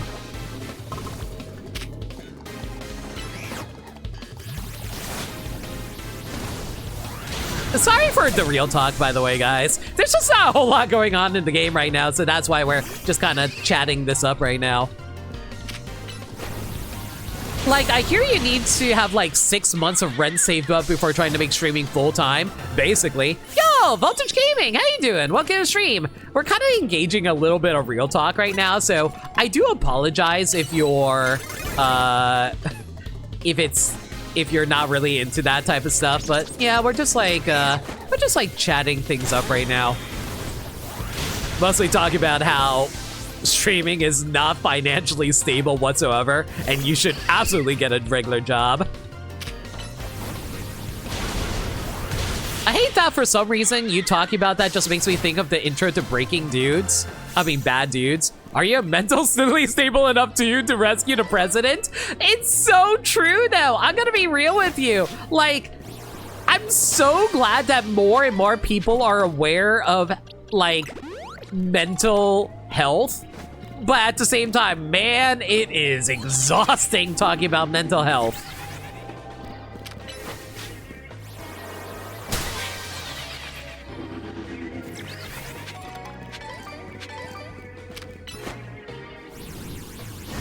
Breaking Dudes. Jesse, we gotta snap this man in half! Surprise! Breaking Dudes is the sequel to Breaking Bad, where Heisenberg decides to become a coach for Jesse. And they enter into like an underground, fighting ring. Yeah, that's totally exactly what Breaking Dudes would be about.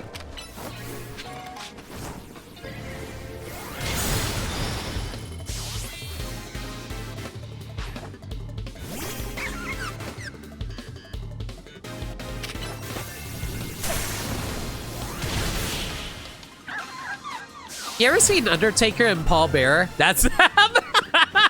Yes, exactly. But yeah, I'm just like, I don't know.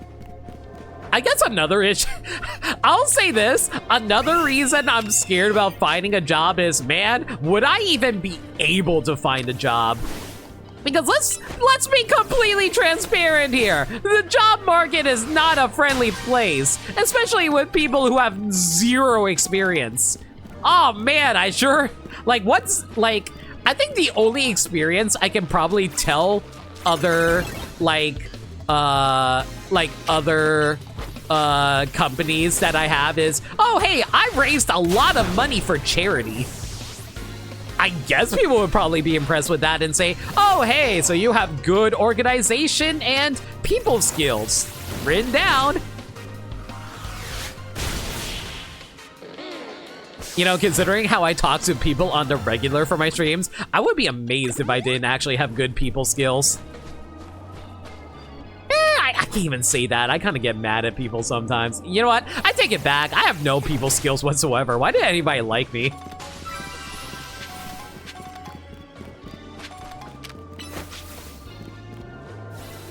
Where the heck is this golden Pokeball?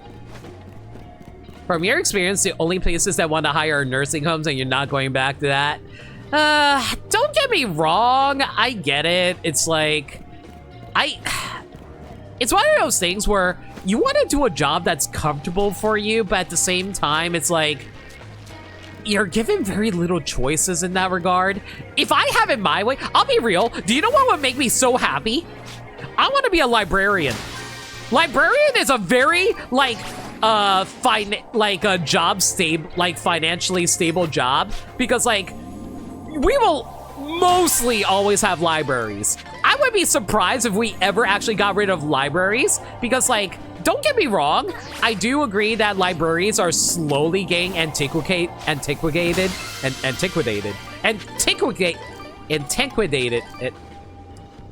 Old style. They're getting a little old style because of the fact that they are, because of the internet. But at the same time, libraries are still important for those who aren't able to afford a computer. So it's always good to have like a free computer area for people to access, even if they're not there for the books. Yeah, a librarian antiquated. Yeah, exactly. The point is, a librarian job would be amazing. Like, sure, you have to deal with some crazy customers sometimes. Well, customers, quote unquote. But you know what I mean. Like, sometimes you have to deal with some crazy people sometimes. But at the same time, you're just like talking books and you get to like vibe out in a quiet location. That sounds nice. I don't mind that.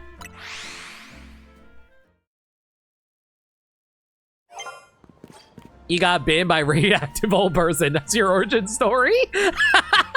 And then your superpower is becoming old, where you're able to remove your teeth and throw it at people.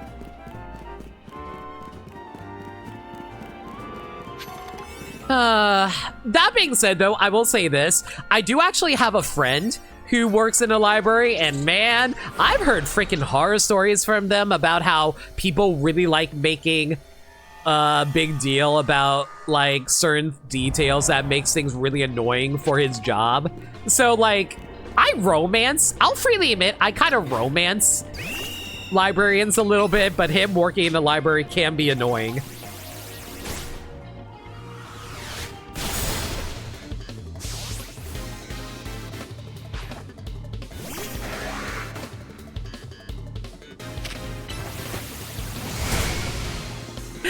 Don't apologize, Danny. We're all being weird here. Anyway, the point is, what I'm trying to get across is there are jobs I want to do, but will I get those jobs?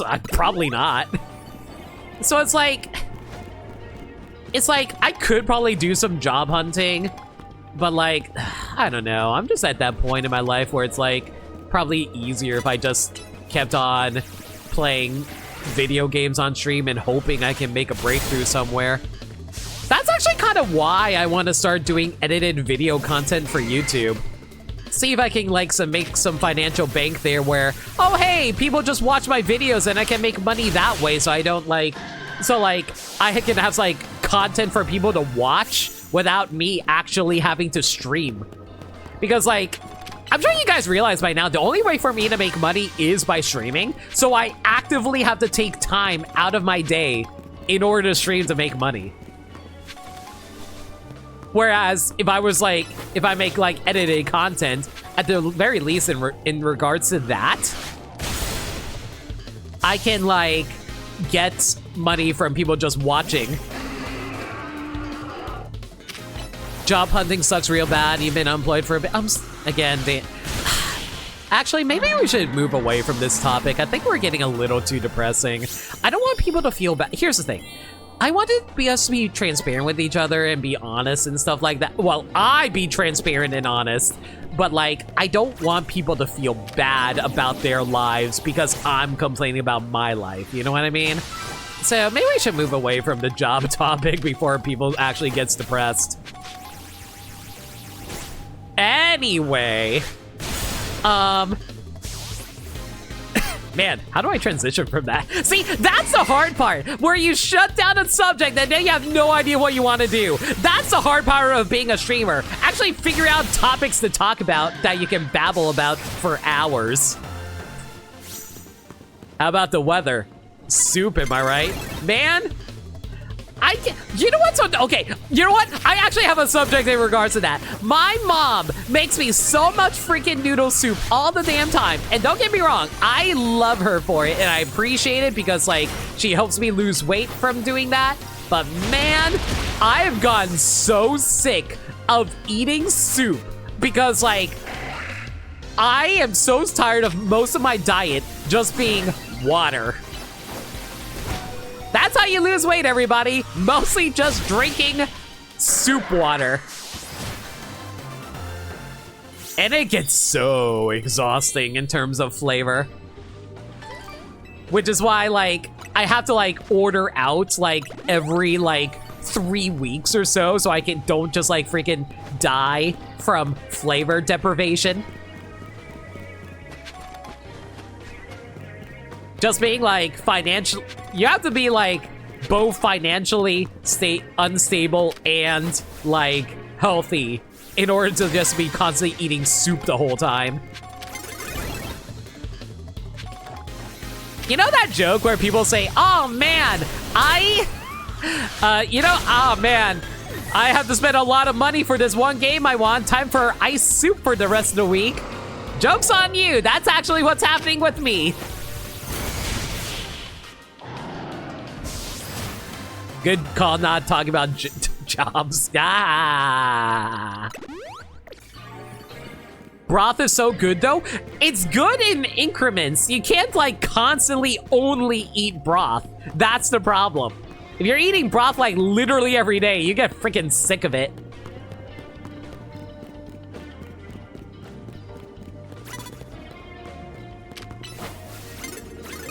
You like Trader Joe's soups? That's fair.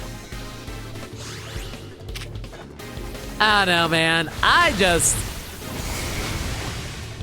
want to be able to enjoy a nice, like, seasoned, like, solid meal.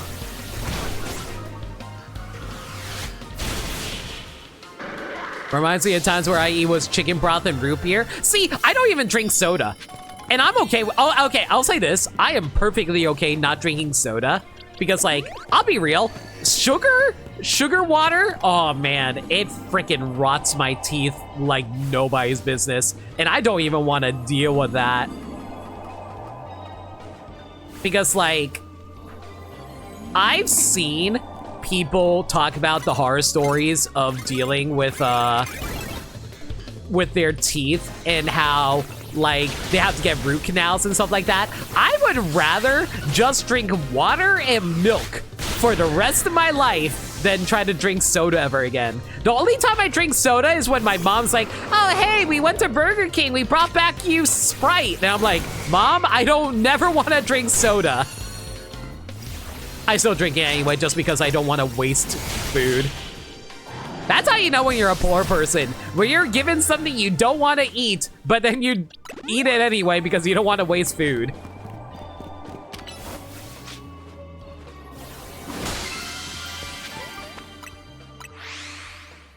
You quit soda back at... Oh yeah, another thing about that. Being able to quit soda, oh, it's so good for my health. I actually managed to keep my weight under like 200 pounds because of that. It's so good.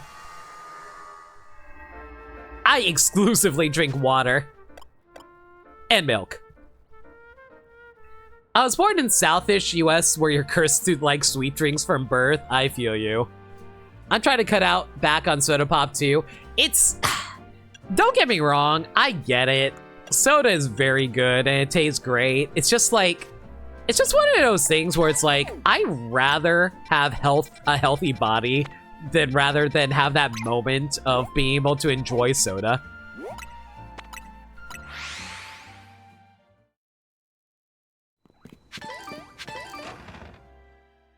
I don't know. I think really long term when it comes to my food consumption. That kind of makes me a boring person, though. I'm very straight edge in that regard.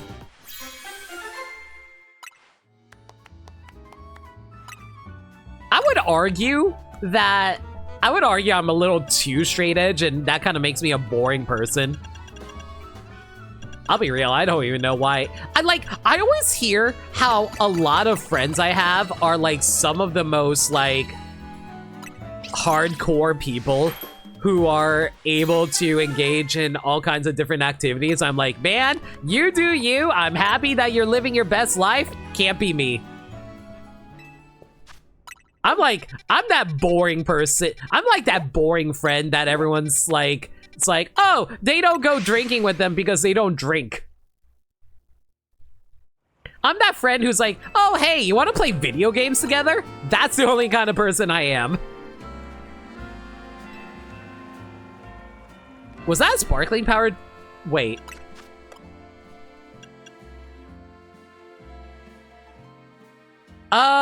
No, it's only a level 2.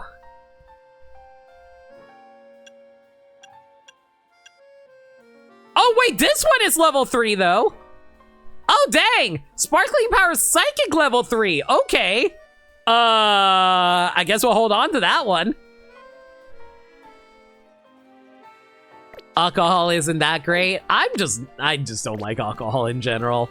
Like, I tried it. I legitimately tried it. And every time, the taste is just so damn bitter. There is no way for them to actually make it taste good to me. And I feel... And, like, my family is always like, oh, Limit, why don't you drink alcohol with us? And I'm like, I don't want to. It doesn't taste good. I want to be mentally sound. I'm already struggling with all kinds of mental hits. Mental issues. You think I really, really need alcohol to make it worse? I really don't, thank you very much.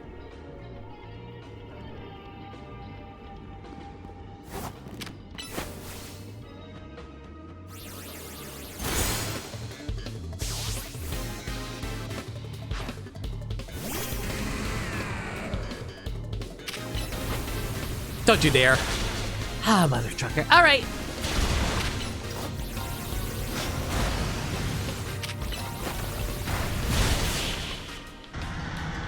Not for everyone, though, which is understandable. Yeah. It is paired with Humongo power, so you might get a shiny alpha. Yeah, but it also has to be, like, specifically for psychic-type Pokemon. Yo, what if we come across a den for, like... Slowpoke. We can get a shiny alpha Slowpoke. That would make me so ridiculously happy. Slowpoke has become one of my favorite Pokemon entirely because of the Slowpoke party alert. Something I learned is if alcohol tastes good, it's more dangerous than if it tastes bad. Huh, so no wonder that wine tastes really bad then.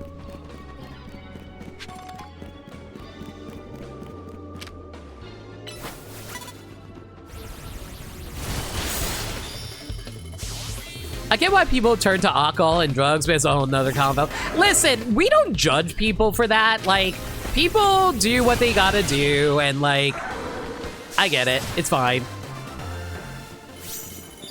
I'm just saying that's not my life.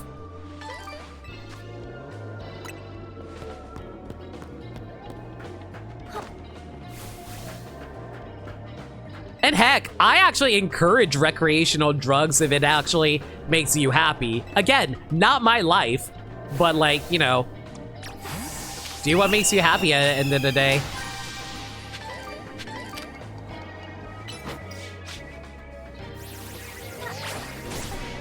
Oh my god, that's a big Excadrill.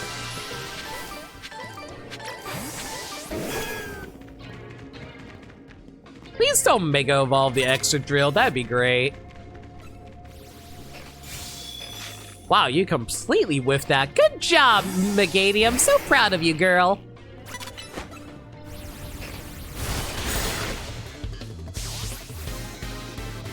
If it tastes good, aka masking the alcohol taste, it's scary easy to lose track and get drunk. Yeah, that's what I hear too.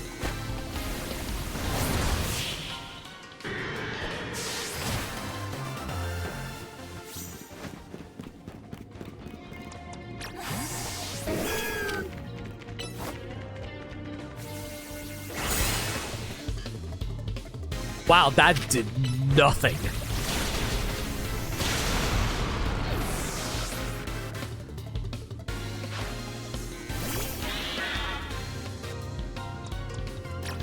Where the heck are you retracting your claws into, Berserker?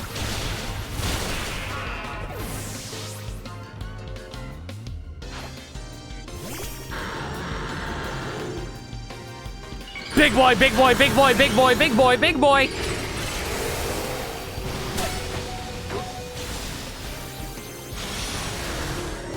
Okay, that's really unfortunate. I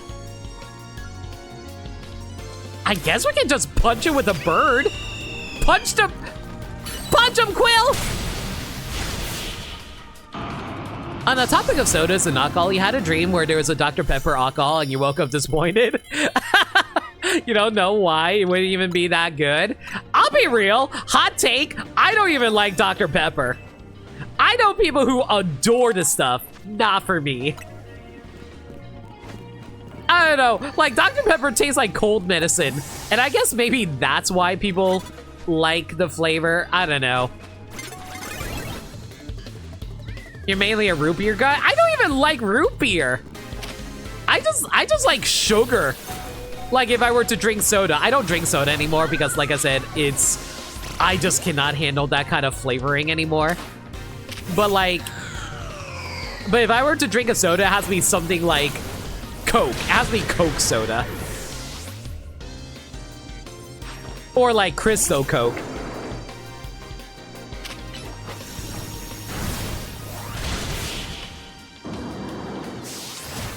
I think sodas are a more sensory thing for you, like the carbonation. Seltzer water is fine in that regard. I don't know. I don't actually know if seltzer water actually has like sugar into it, but I don't think it does.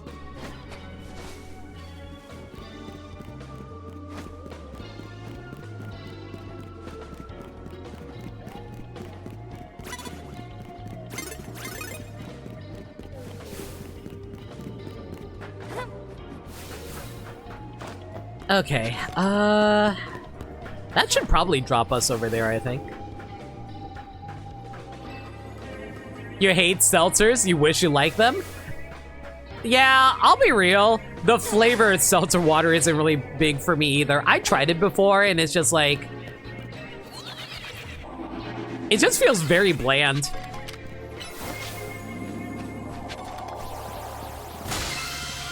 Like I said, I'm definitely a sugar person if I can help it.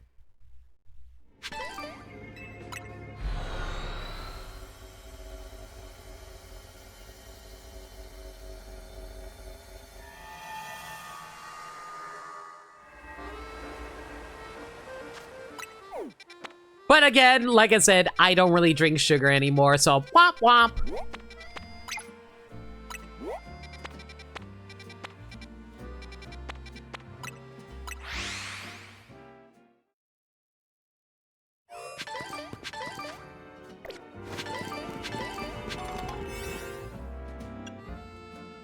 I'm gonna have to make a new donut here. Dang it!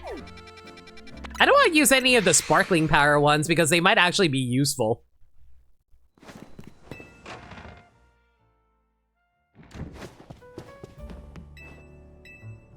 Oh, this one's going to take a long time to get through. Okay, anyway, try to think of like a new topic we can chat about. Any hopes for 2026 for you guys? I already pretty much like mentioned what my overall hopes are. I just really want to be able to turn things around for me, like financially speaking, in order to actually make a lot of money, in order to just like have like good times, good streams for all y'all, be able to not worry about anything, especially my health. God, I hate thinking about my health all the time. But for Pokemon Pokemon Champions is this year? I forgot about that. I thought we were still a bit off from that. I thought that'd be like when when Gen 10 actually shows up.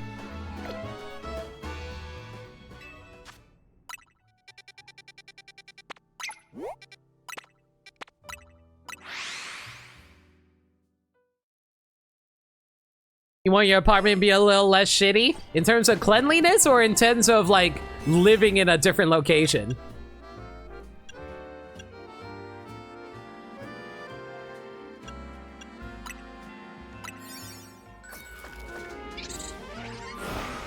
They advertised season 1 would be a ZA season. I forgot about that. Go to more concerts? Yeah! Go to more concerts, girl. Have more fun. Playing super... Who's looking at me?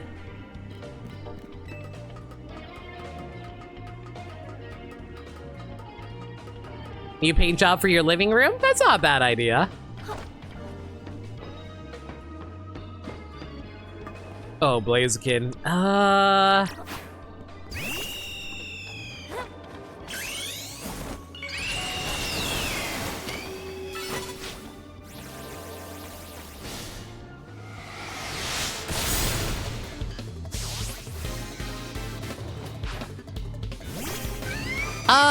Trying to think of what else I would like to do.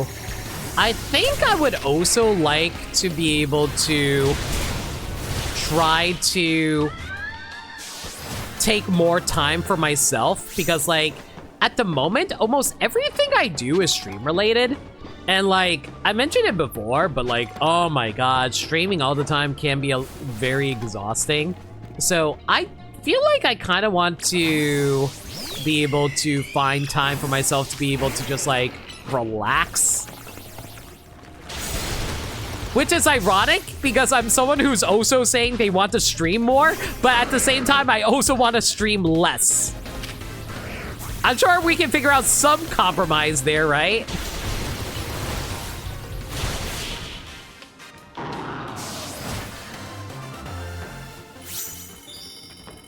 You want to run fun, silly tournaments in Champions? That would be fun.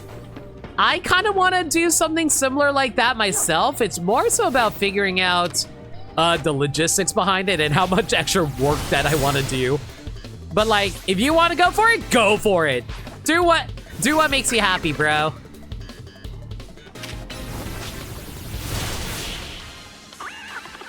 Finish a game this year because they didn't finish a single thing last year. Hey, don't like, I want to be clear. Having goals doesn't necessarily mean you have to achieve those goals right away. It just means that you have something to strive for. And that's the more important thing. Because, like, I always want to actually find something to work towards. If I have nothing to work towards, that's just like, invites bad mental state. And I don't want people to have bad mental state. So, always just work towards whatever you want. Even if it takes forever, that doesn't matter. It doesn't matter if it takes forever. What matters is that you're doing something.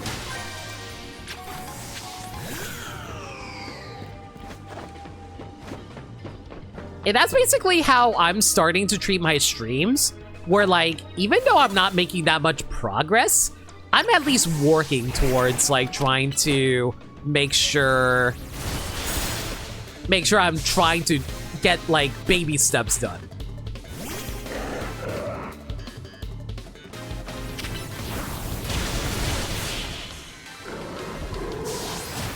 Just like how catching all these Pokemon are slowly building up towards this. Alright. Can I just like... Oh, wait. Woo! Flower Bridge! That totally should not support my weight.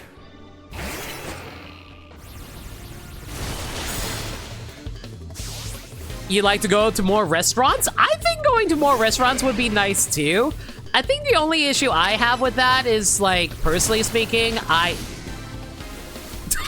Great job, guys.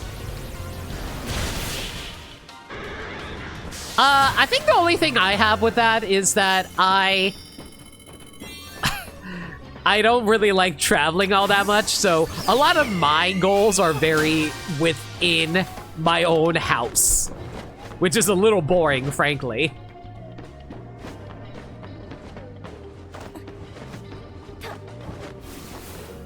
I think I'm going to let the Mega Evolution wear out for Quill over here so we can build up a new one.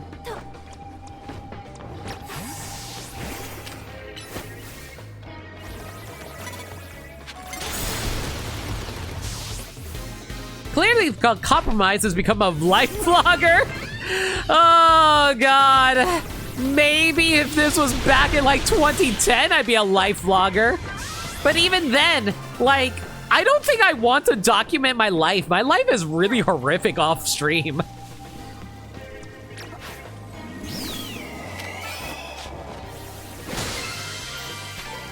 It is stressful. There's a lot of garbage going on. It is not fun. No one wants to see that. If I was living like a good, comfortable, like rich person life, yeah, sure, why not? But it's also stressful from right here. It's like, you know, like Stephen George basically stopped being a life vlogger because of like the inherent stress of like constantly documenting your entire life. And he did that for like, did he do over 10 years? I think he did it like over 10 years of vlogging. And I'm like, man, I can't even imagine being able to do something like that. I admired Steven for all his hard work and his, like, work, but it's like, I understand why he basically had to give up doing daily vlogs.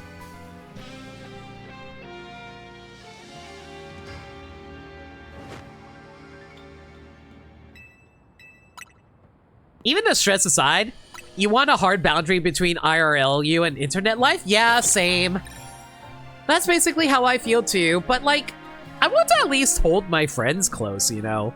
Friendship is always important, regardless of where you are. Because like, I know a lot of people say, oh, online life is like completely different from reality. And I'm like, yeah, but it's just like, people are still people. So it's like, still respect the people that you hang out with, you know?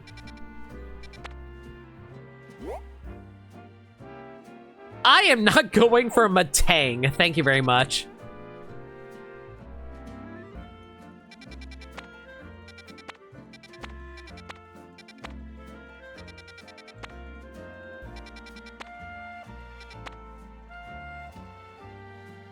Mudkip. Sure. I don't think I've caught a Mudkip.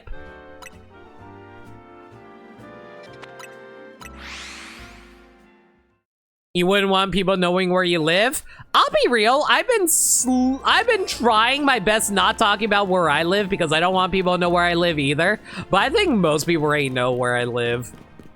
Like, state-wise anyway. But at the same time, I still don't like talking about it.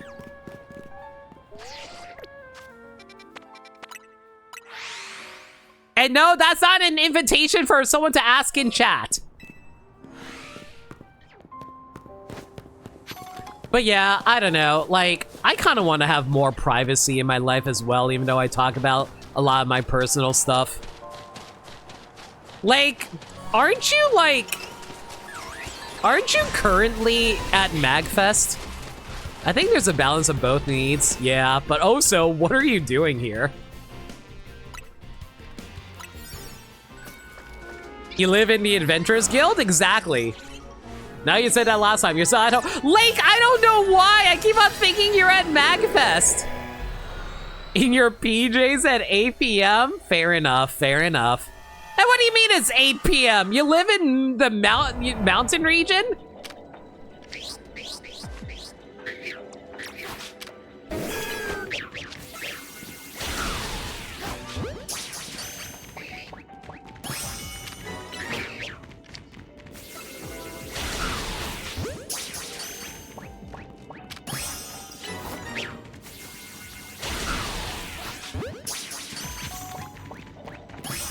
And there we go, 3 Mudkips Ghetto.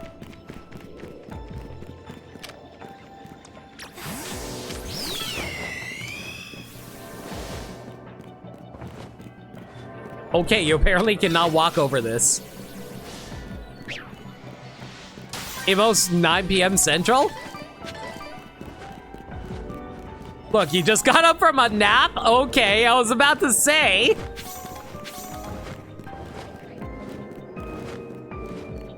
Aw, the Mudkips got replaced by freaking Carnivore. Ew.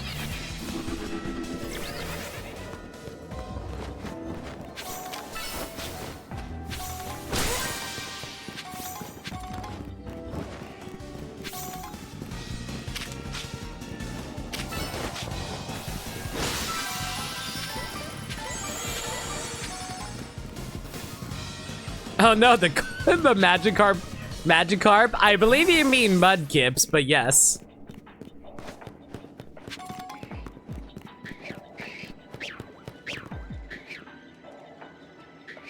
Man, if I can find a shiny Mudkip, that'd be great. I guess I can probably soft reset a little bit just to see if we could find one.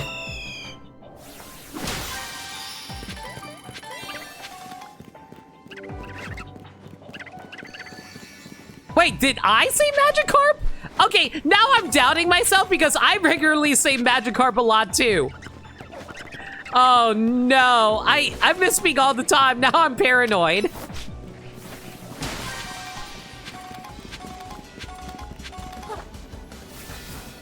I did say Mudkip. Okay, good.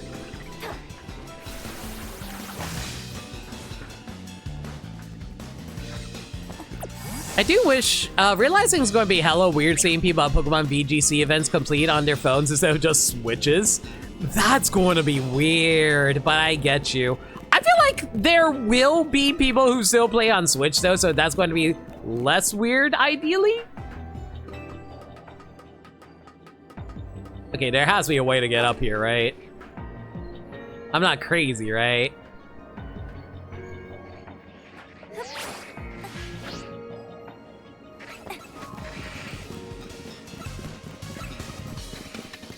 Just pretend they're having net battles? Oh yeah, we're all just like playing on our Pokemon Showdown apps, right? I don't think Pokemon Showdown has an app. If they had an app, I'm pretty sure Game Freak would have shut that. Well, the Pokemon company would have had it shut down by now.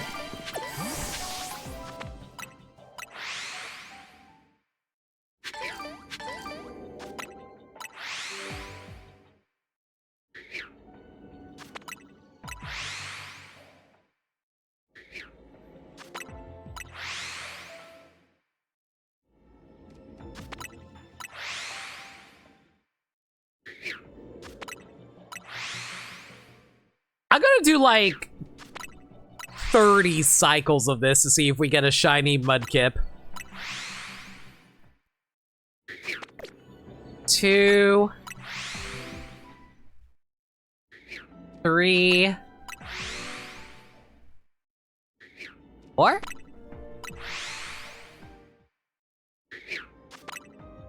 Maybe I don't even need to count it. I guess we can just go off of time to see how long we actually spend here. I'll spend like 2 minutes doing this.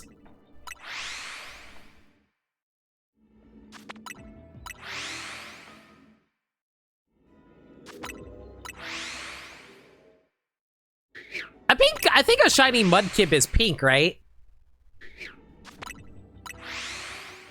Because if I recall correctly, this was back during the time period where they just go opposite color theory, where color wheel, where like blue becomes pink and pink becomes blue. Because like, I know a shiny Dratini is pink, if I recall correctly.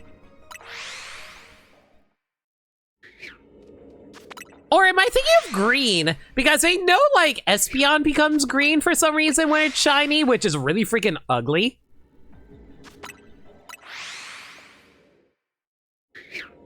I guess purple on the opposite side of the color wheel is considered green. Go figure.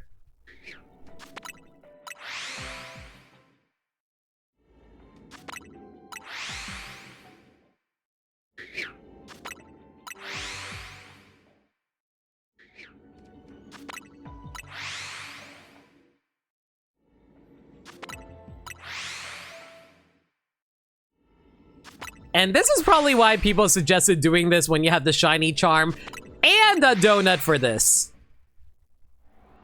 Well, we got an alpha. Actually, what is the percentage of getting an alpha? I think it's like 10% chance.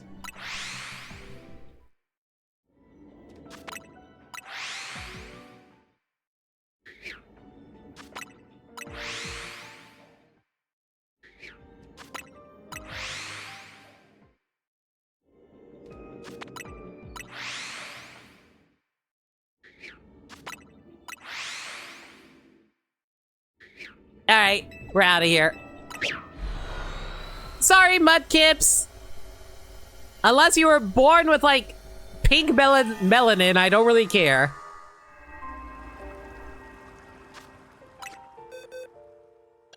Hey, Mudkips.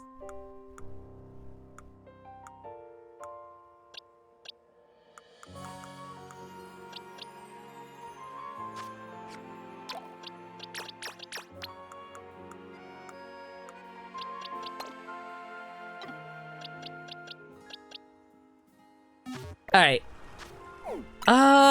Is there anything else left for me to do around here? I guess we can go... Wait a second, hang on. Is that what I thought it was? That? Is that a Venusaur? That looks like a Venusaur.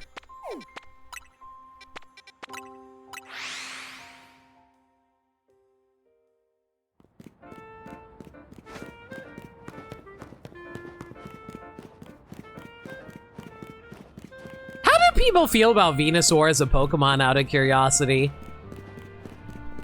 Like, I know most people love Charizard and Blastoise, but like, I almost never hear anybody speak about Venusaur. I personally love Venusaur. But it took me a long time to warm up to that love. Because like, for me, like, Venusaur is one of those Pokemon that you don't really think about until you factor in their underdog status as the least favorite between Charizard and Blastoise. At least from like general sentiments that you see online.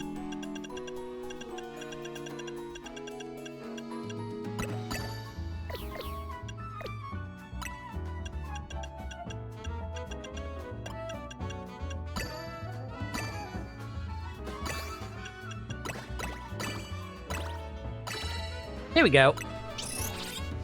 You like him? Good Pokemon.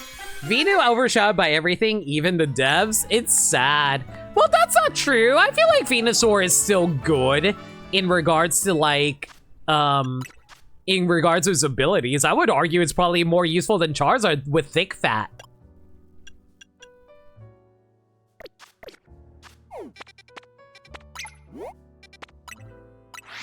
And its Mega Evolution is really good too with Chlorophyll. At least I think the Mega Evolution had Chlorophyll. Oh, my memory is so bad right now, y'all.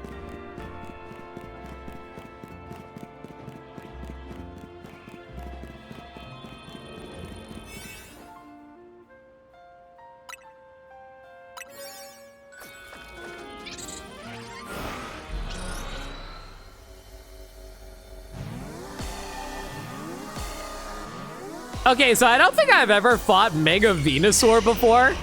At least I don't think I have. Unless that was during the DLC. Was it during the DLC? I don't even remember anymore.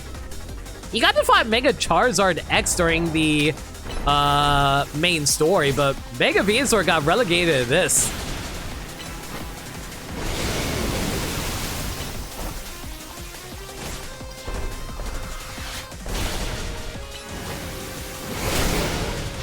Probably would do more damage if I were to use Chandelure here. I do have a psychic attack on hit. That's right, baby. Just focus your train on me. Wait, psychic can miss? How does psychic miss? It's literally the ability to affect your mind.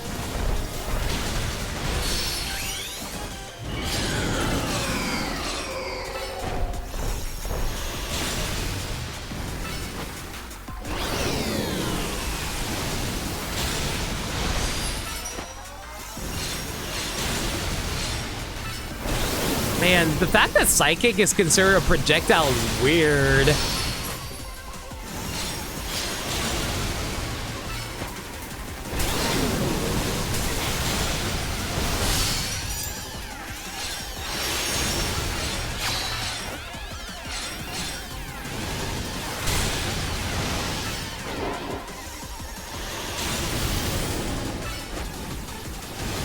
Thankfully, Venusaur's not very fast, so he can probably get into a stun state pretty quick.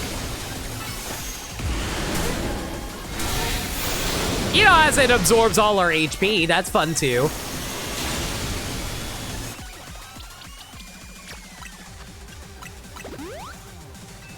Man, I never talked about it before, but the music for Mega Evolution fights are so sick.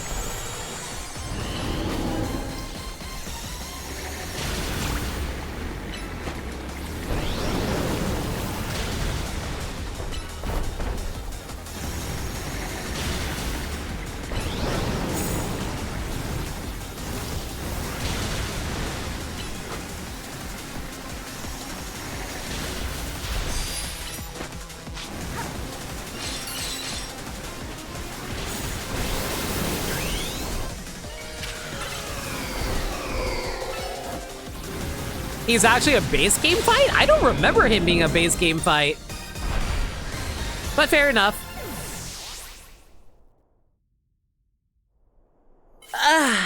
Okay. Alright, Chandelure. Oh my god, I'm seriously fight. Oh my god, I hate these tasks. Come on! Yeah, you actually fight him during the story. It's been such a long time, I legitimately didn't remember.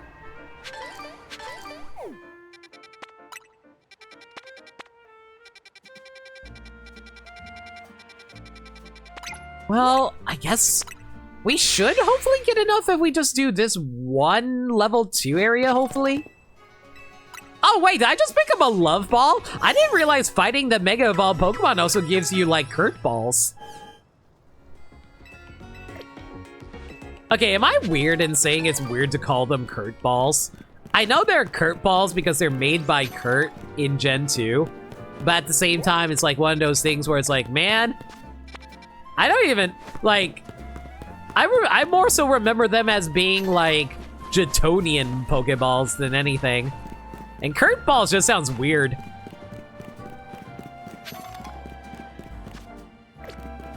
Apricorn Balls as well? Okay, Apricorn Balls is a little more reasonable.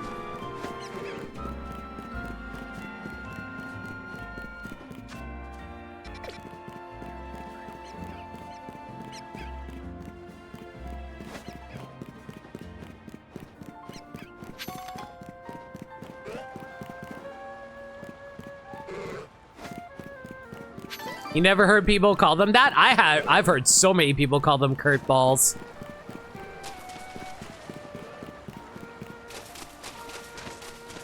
We love Kurt's balls.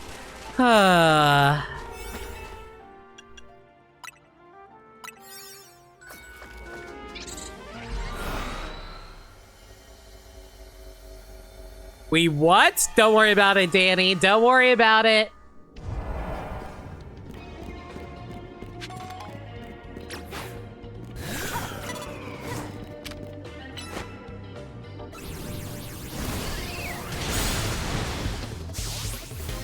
Kurt balls suck.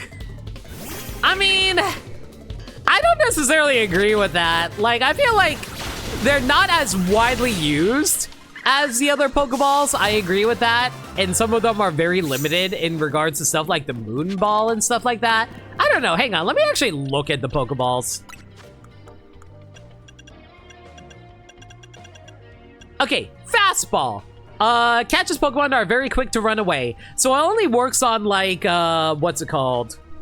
Pokemon with a high speed stat or something like that? Or is that something else? Friend Ball. I mean, it's basically like a luxury ball. Except, you know, like, I think it's actually, I don't know the difference between a Friend Ball and a luxury ball. They both basically, when you catch the Pokemon, they start at a high friendship level. Lure Ball is when you're catching Pokemon in or on the water. That's basically like a nest ball. Level Ball is basically a net ball, which is fine.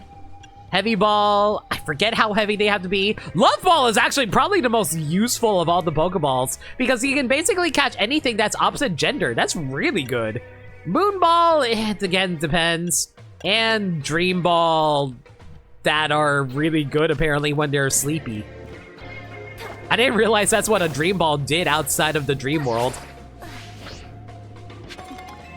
Friendship has a niche of instantly putting them on at a level, friendship level, evil amount of friendship. I forgot it did that, but yeah.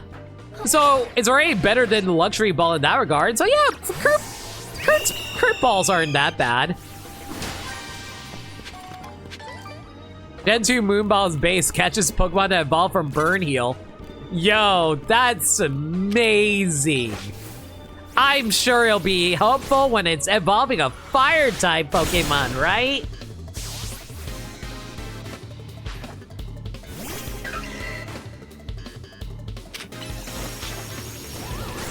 Friend buffs Friendship 1 similar to Heal Ball's healing. Luxury Ball makes Friendship gains stronger constantly. Yeah, so Friend Ball's useful for moments like that. Oh, hey, you're sleepy, so we can catch you in a Dream Ball, right? Dude, the status ailments in this game do nothing. I think the only thing that's actually useful is probably like fire, like burn or poison. I don't think the other status effects do anything worth noting about. I guess maybe paralysis if you really want to slow them down, but even then I don't think it matters that much.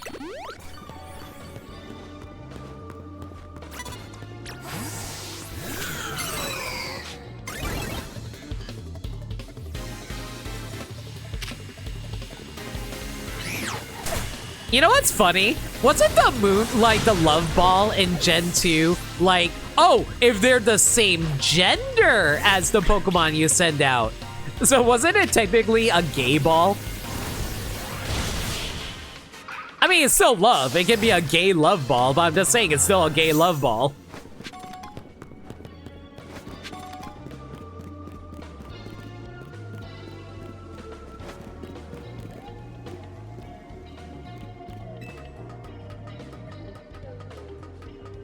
I wish they kept Frostbite from Platinum. Yeah, like, instead of Frozen, I would have gone for, like, I've been fine with, like, Frostbite as well.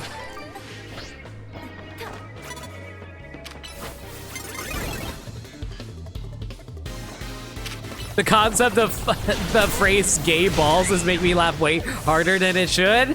Yeah, that's what I thought. That's what I thought, too, when I was thinking about it. All right.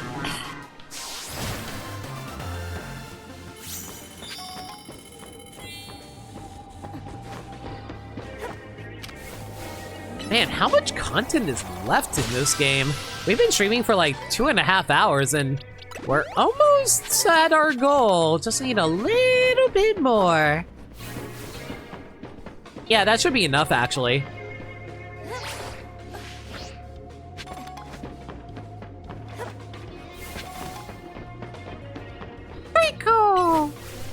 Trico's living their best day. Oh no! Trico's on fire!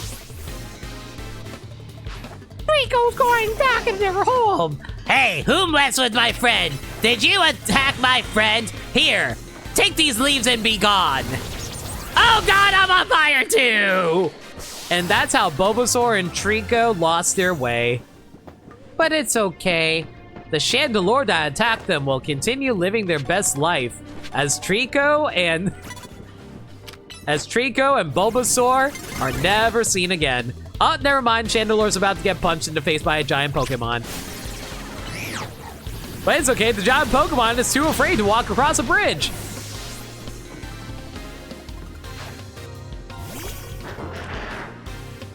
You hurt my friend!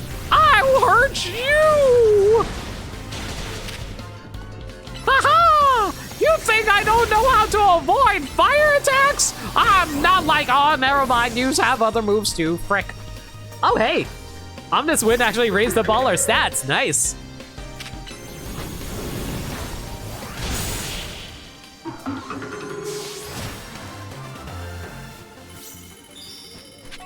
What's the goal? Are you fighting DLC post-game boss? We are working towards this. All right.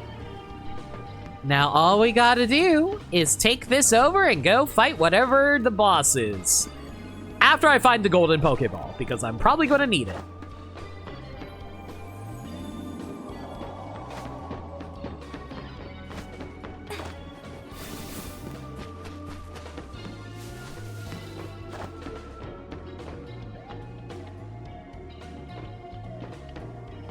And stretch, thanks for a reminder. Bachan, water please. Thank you, girl.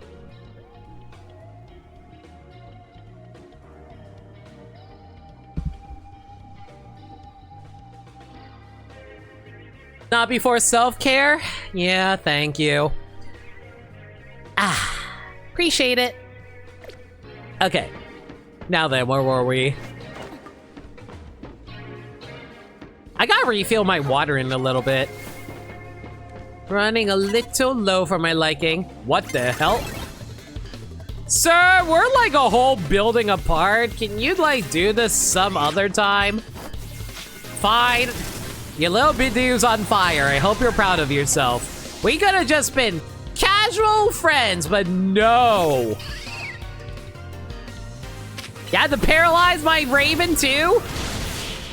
Oh man, I'm sure your tail whip is so helpful for you right now. I'm sure your tail's going to appreciate when Nurse Joy comes over.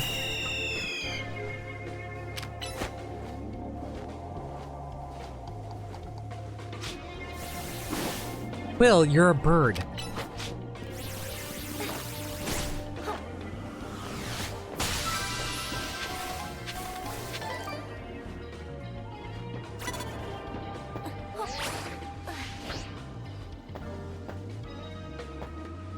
Where the heck is this golden Pokeball? You know, when I'm not in the middle of a freaking fight. Oh no, that Bidoo's got its stats increased.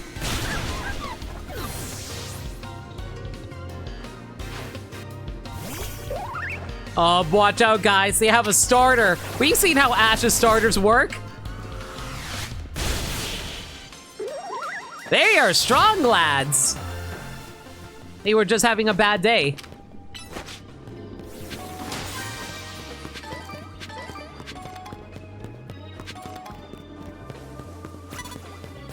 No, Nurse Joy, not now. Frick.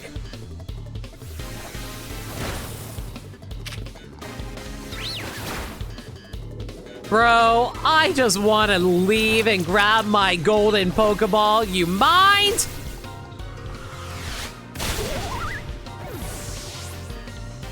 At least come at me with a fully evolved Pokemon.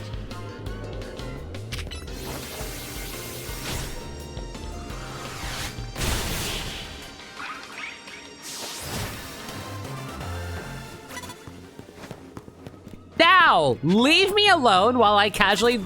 Ah!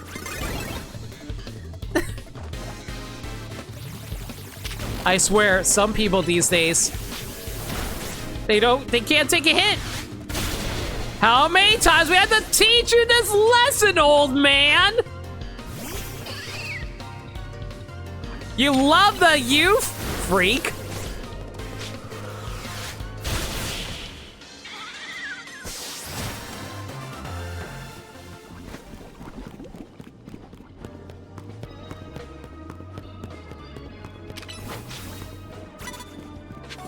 Oh my god.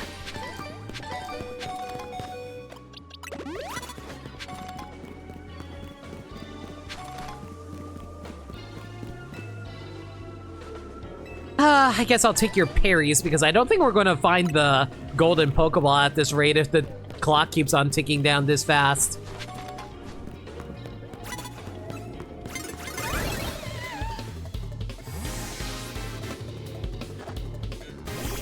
Wait, did we knock out a Pokemon when we weren't looking? Or did... Wow! Nurse Joy, one of the few smart trainers who actually recalled their Pokemon. I kind of respect that. You want Nurse Joy? You? may challenge me whenever you like.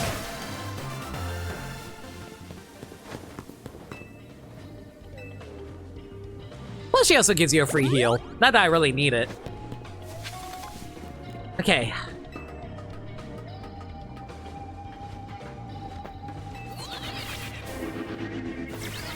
For the love of God, there has to be a golden Pokeball here somewhere. There it is!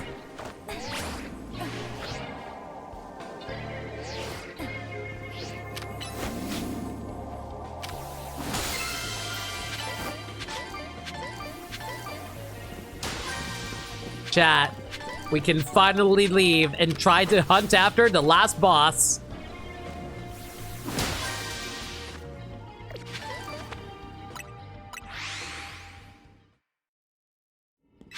All right. Report finished.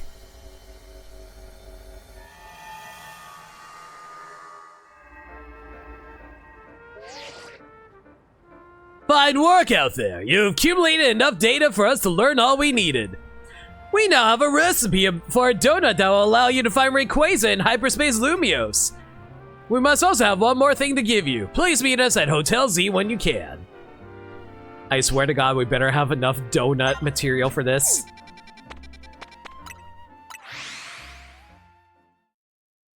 I'm gonna be so mad if I have to grind more.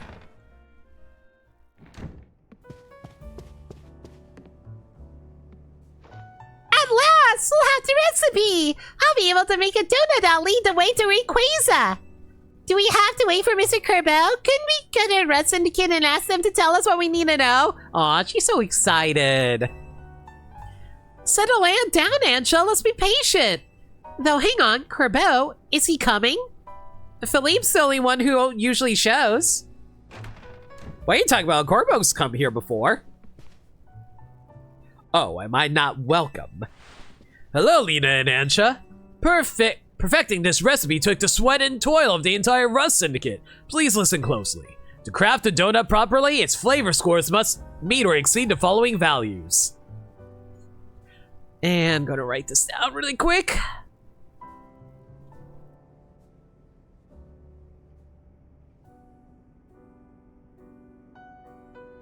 You'll need at least 120 in sweet, 40 points in spicy, 340 points in sour. Our recipe also calls for at least 40 points in bitter and 390 points in fresh. Oh, this is going to be an annoying donut to make. We got a secret ingredient for you too. The donut's color has to match Rayquaza's color, so I procured the pecs of culinary verdure.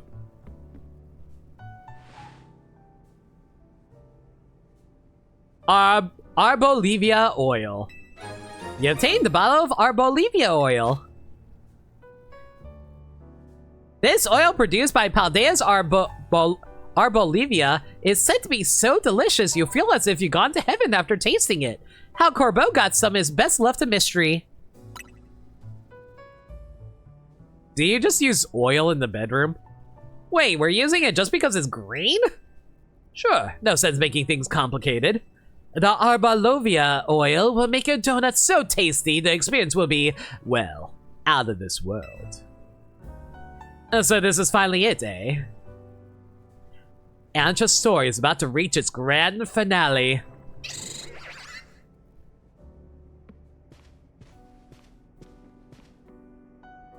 We'll be cheering you on from our headquarters. Go get 'em. I don't know if olive oil works for donuts. I mean, it's good if you want to oil up a pan while you're, like, mixing the ingredients together. Like, specifically when you're, like, pressing down on the dough and mixing and, like, you know, livening up the yeast inside. I'll be up on the roof. I can't wait to see your masterpiece, Ansha. I'll do my best. We're gonna do it. We're gonna make Ansha's fine dream finally come true. First the Epic Noir, now our Bolivia oil. The Red Syndicate loves their seasonings and condiments.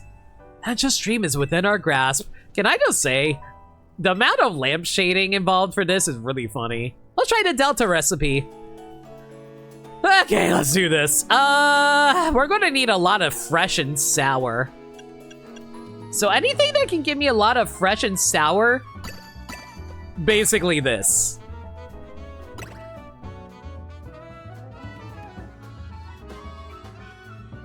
Oh God, are we able to do this? I don't know, we're gonna need a lot of sweet too, aren't we? Oh, we only have like 3 berries left for this. This is going to be annoying. Okay, so we need some sour that also gives sweet.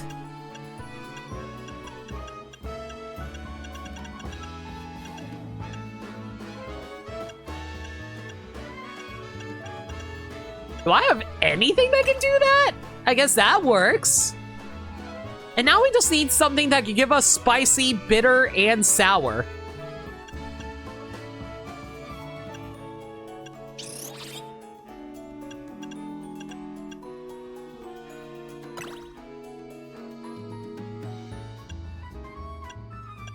Okay, if I can get like some bitter and spicy, that'd be really good actually. So something blue and something red.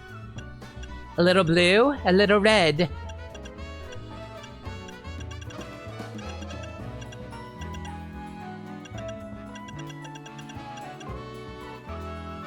Oh, we need a lot more bitter. Or at least, yeah, actually no, we need a lot more spicy actually.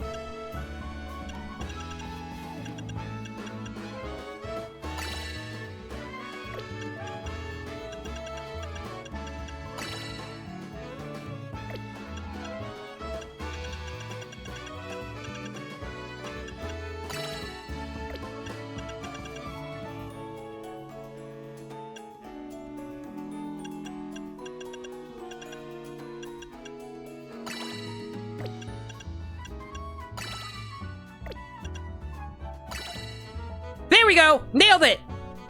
Oh my God, I wasn't sure if we were gonna do this, but we got it! Woo! Let's go! Order a seed. Let me get started at once. You forgot the Hawaiian salt. One final donut for the road, everyone. Would you eat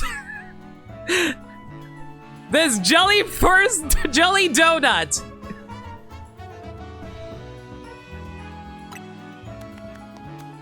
Nothing beats a jelly-filled donut. A glazed donut crafted into a distinct triangular shape in the finest oil allows you to enter an emerald distortion. I done it! Here it is, the key to meeting Rayquaza, a Delta old-fashioned donut.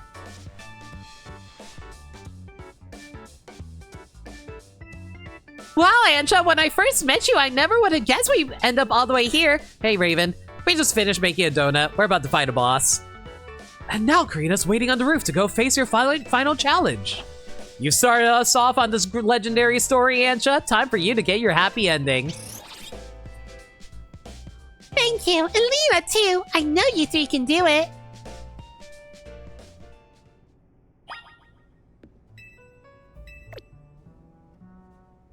All right, let's finish this. Off to the roof.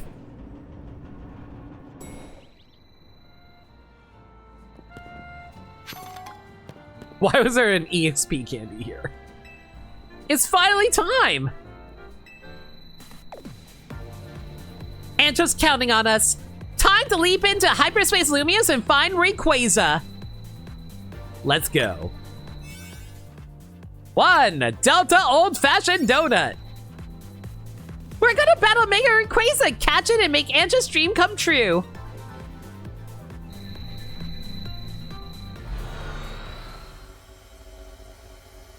You'll fix that next week. Good luck. Hope you get it. Ooh. Oh my God, are we on Sky Tower? This looks like Sky Tower.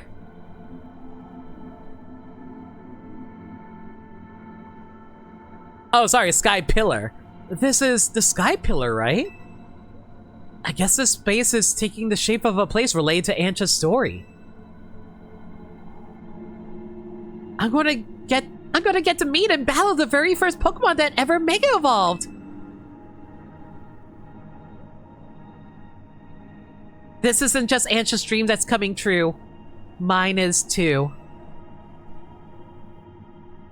You want to make some of these donuts IRL? I've seen people make them IRL. They look really good.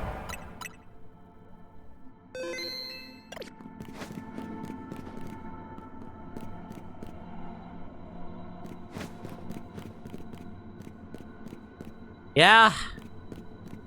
This place feels very familiar. Right when they said the first Pokemon to Mega Evolve was Lucario? Gotta love retcons! It's somehow sorta majestic, or maybe solemn is more like it. I'm gonna take on Mega Rayquaza with every ounce of strength I've got.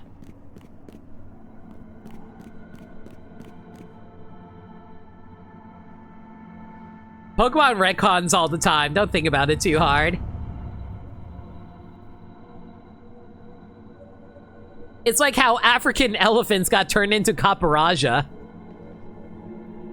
Look, up in the sky! It's a bird! It's a plane! No! It's something coming!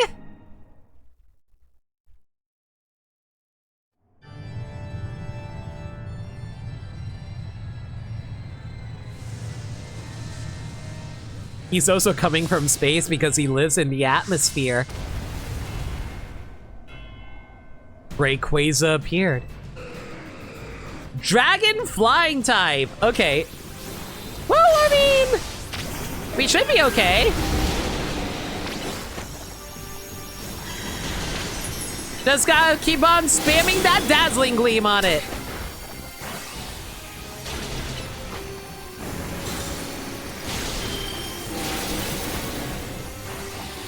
You know, there's one thing about the Legend games I love. I love how you're literally fighting the legendaries. That's always so sick, y'all.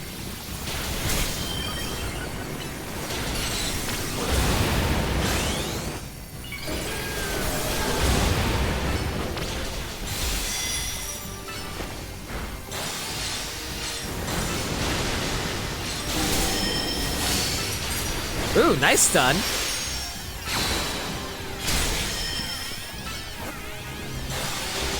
All right, hopefully we can get through phase. Oh my god, I just realized. We're fighting multi-phase Rayquaza.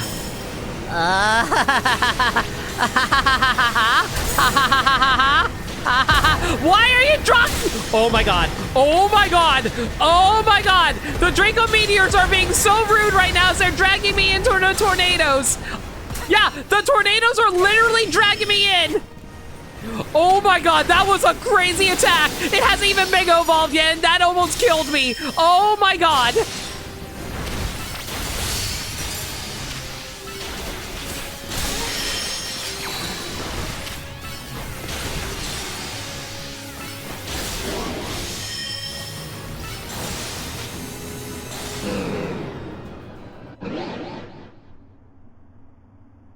Hi, Mima. How you doing? Oh, great! Time for the most broken Mega Pokemon ever made! Well, better or worse than Mega Kangaskhan? You decide. Oh god, he's huge. Oh god, he's huge! Oh, he is so big! And he is mad!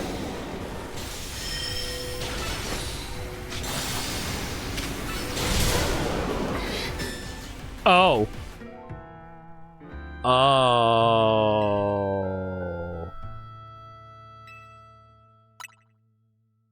Oh, he hits hard. He hits really, really hard. Mega Rayquaza hurts, guys.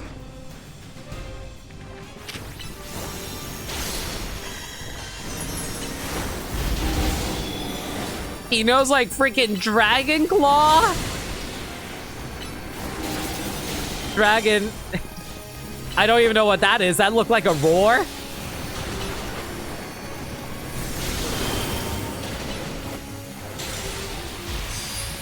I don't even know what that attack was supposed to be.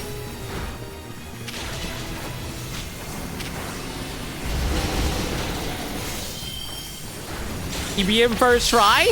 It's mostly because I kept on tanking his hits. That was really dumb of me, frankly.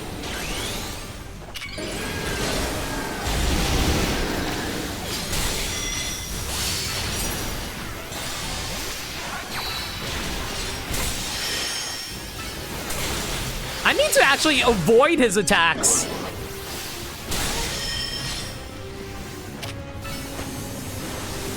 Okay, now we just have to avoid the twisters for the most part.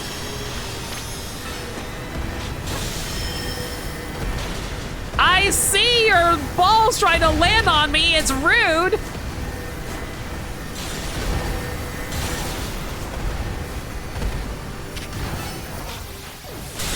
Okay, at least we managed to survive that one. I still have no idea if that counts as a hyper beam or some other attack. Maybe it's Dragon Breath.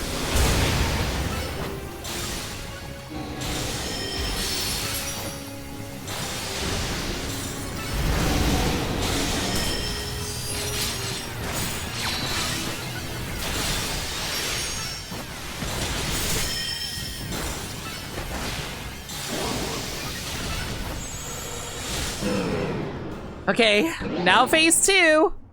The chat probably believes in me. My chat is pretty generous in that regard, yeah. I just have to remember to dodge his freaking long-range Dragon Claw attacks.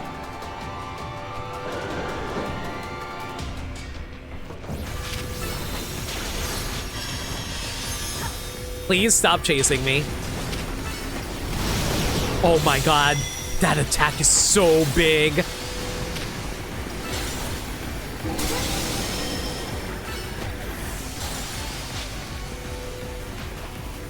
This remix is actually really good too, by the way.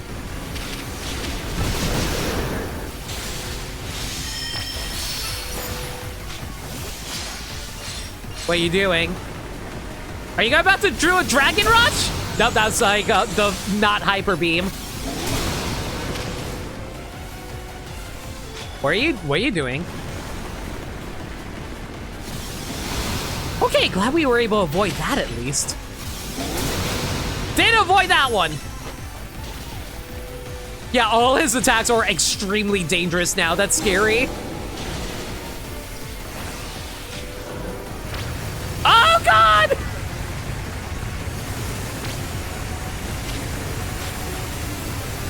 We gotta run!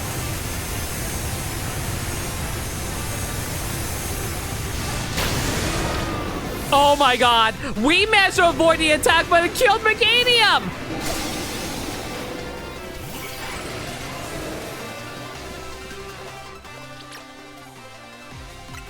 Oh my god, this remix is so good though, actually.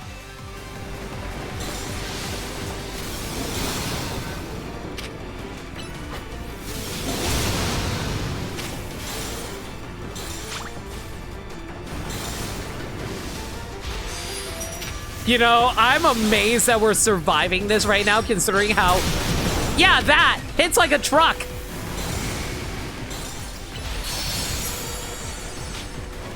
I don't think we even stunned it once so far!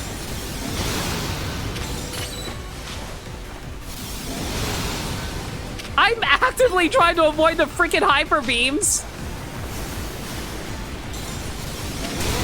I pressed the wrong button there. I was trying to dodge.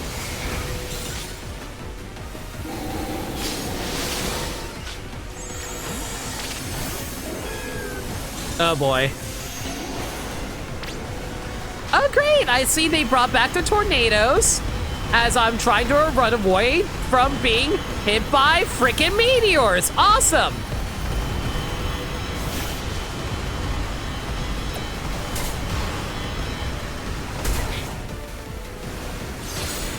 I hate this fight. This fight's so mean. Yeah, I'm about to die. Yeah, no! What? How? Like, I have to basically be constantly attacking this thing, otherwise he's just going to be melting me left and right. Do I have any ice-based moves? If I had, like, ice-based moves, they'd be great.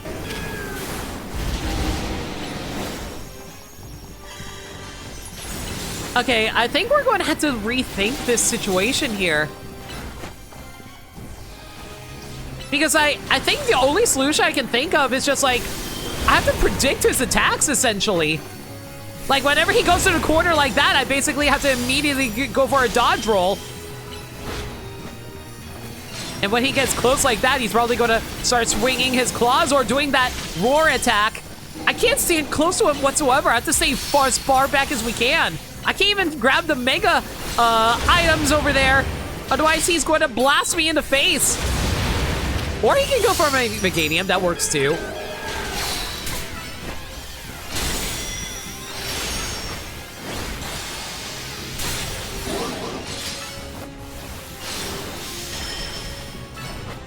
Okay, he's going to do his super tornado attack.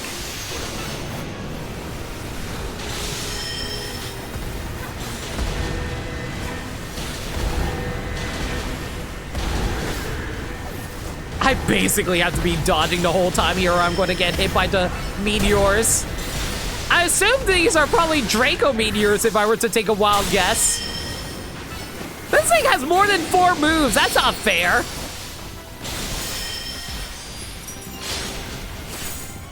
Okay, he's going to do for his laser. I'm glad I'm able to read the laser attacks now, so it only took me like, what, 2 tries to figure him out?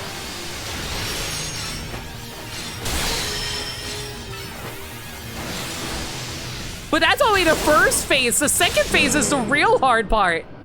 Because he has a way bigger attack radius.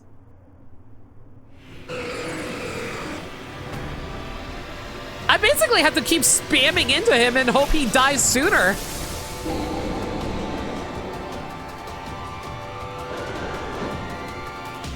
Of course Mega Rayquaza is going to be the toughest fight. Why wouldn't he be?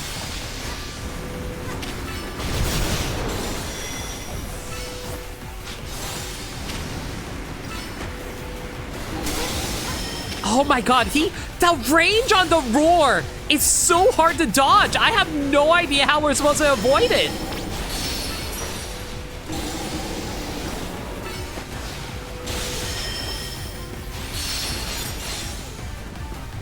Okay. Okay, there we go. He's stunned.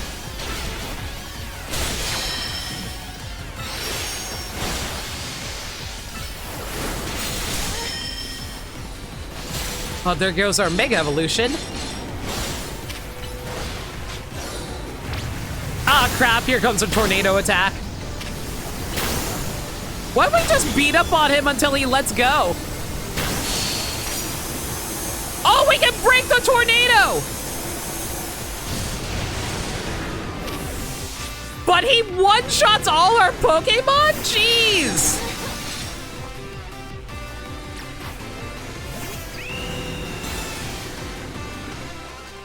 Okay, I'm sorry to know what that move is. It's actually Hyper Voice. So the Hyper Voice actually annihilates me. Good to know.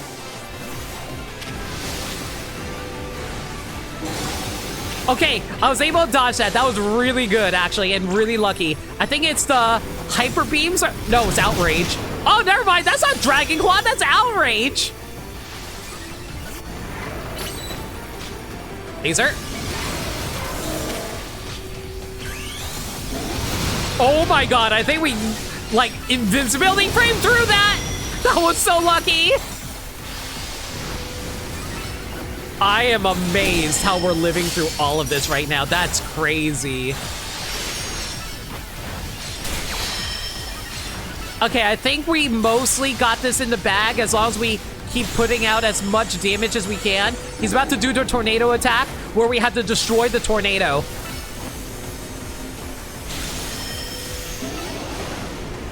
Or he can do this, that works too.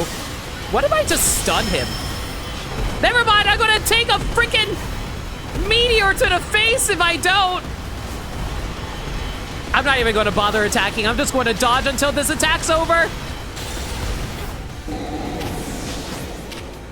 And that's why I recalled Meganium so I didn't take too much damage there.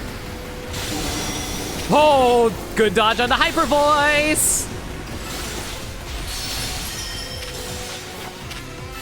He's almost done. Just one more attack. Actually, we can take these attacks just to finish him. There we go. Oh my gosh. I'm glad I decided to start taking those attacks.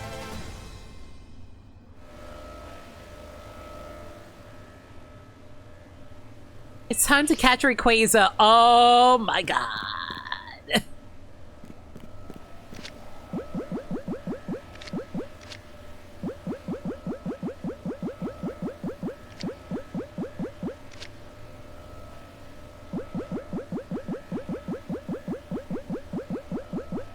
Dusk Ball looks great.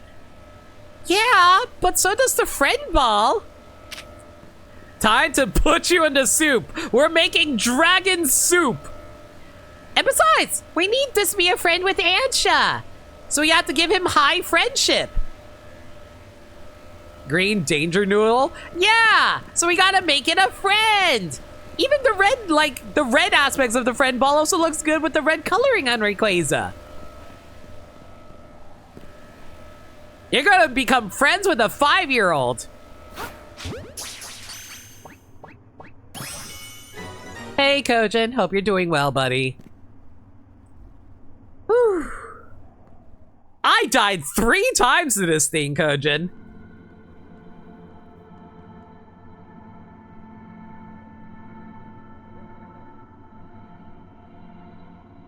You really did it, Lena. You caught Rayquaza. I can already imagine Ansha's smile when she hears the news. Same, because remember we caught Rayquaza for Ansha? You don't get to keep it for yourself. Neither do you. I know that. What are you trying to say?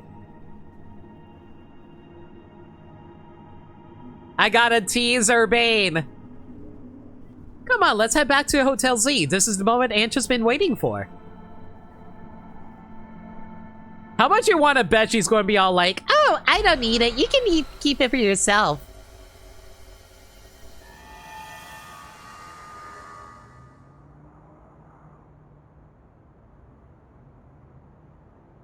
Lena, you're back. How did it go with Rayquaza? Go on, Lena. Hey, Ansha. I got a nice little Pokeball for you.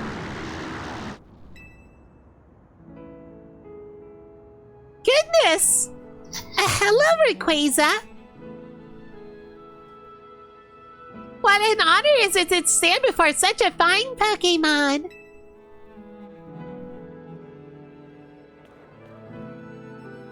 If this was a darker series, that Rayquaza would swallow Ansha in one bite. And it never could have happened if I hadn't met Team NC. I owe you all so very much. No, not at all. You made this happen, Ansha. Lita's right. Who else could have crafted such remarkable donuts? If you say so.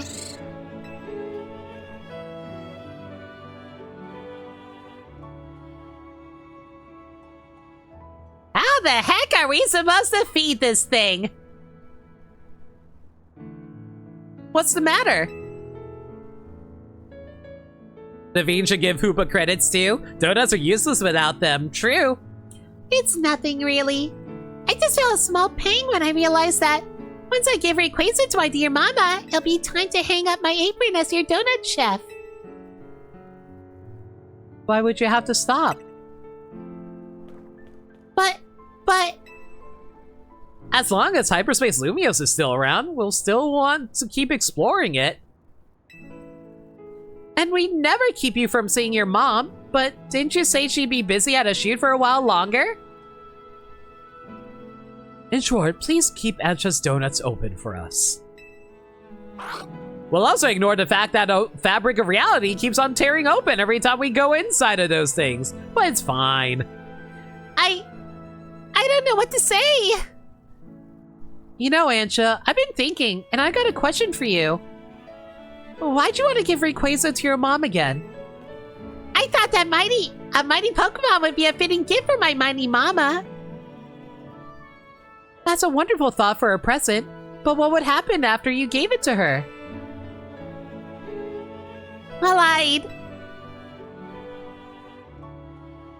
like to give her a more mighty Pokemon, but I suppose Rayquaza would be a hard act to Follow. No kidding. Freaking strongest Mega Evolution.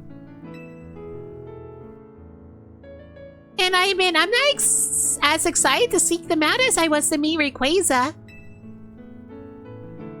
I think you've already got plenty of wonderful gifts you could give to Diantha. I do? What kind of gifts?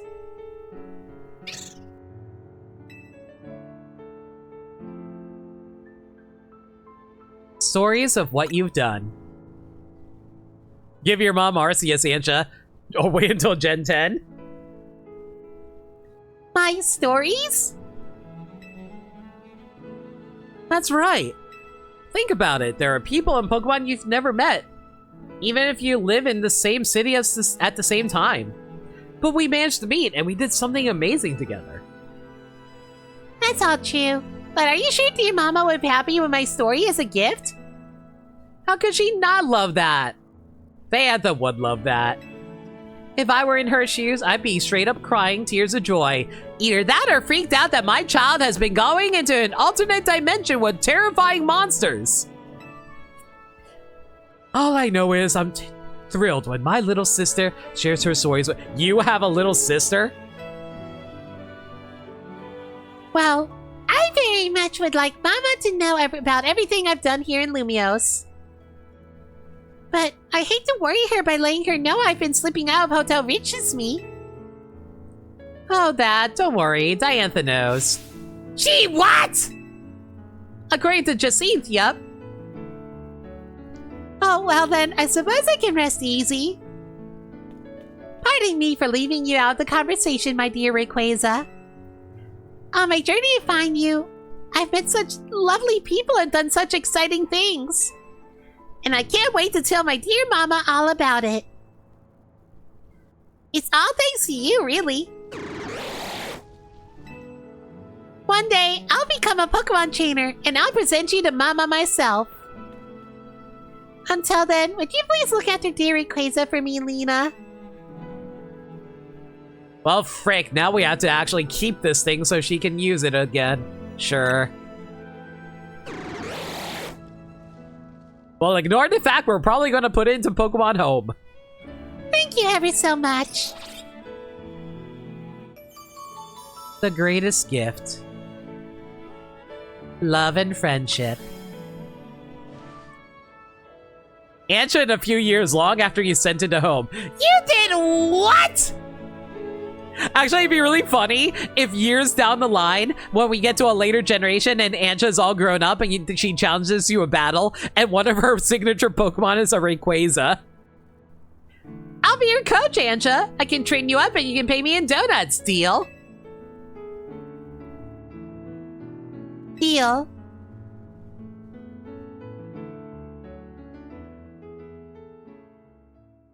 In the end, I gave Mama two gifts. The first was an array of donuts made with all my love. The second was a book telling the story of my adventures with Team MZ. Aww, that's so cute. Mama looks so happy. She even asked for more donuts by the dozen, along with just as many new chapters of my story. What can I say but yes, my friends in Team MZ and I will have to continue our thrilling exploits. And that's your one model of Diantha in this game.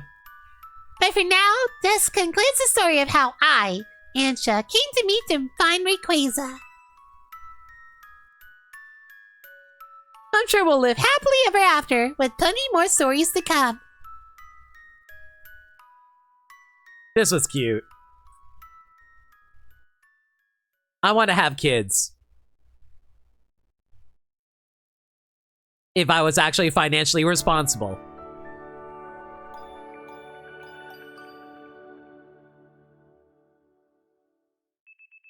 The next day, your alarm is going off.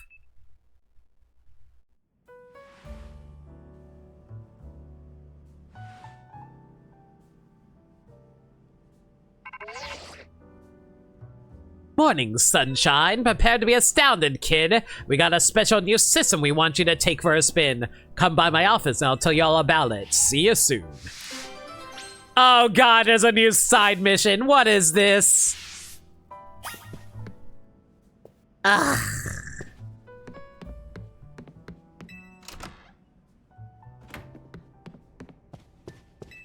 What do you mean there's a post game?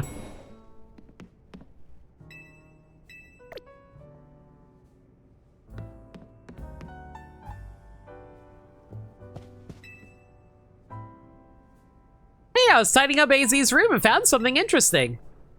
It's called a prison bottle. What? Oh, Hoopa's not happy. What's wrong, Hoopa? Could hearing about that bottle have frightened you?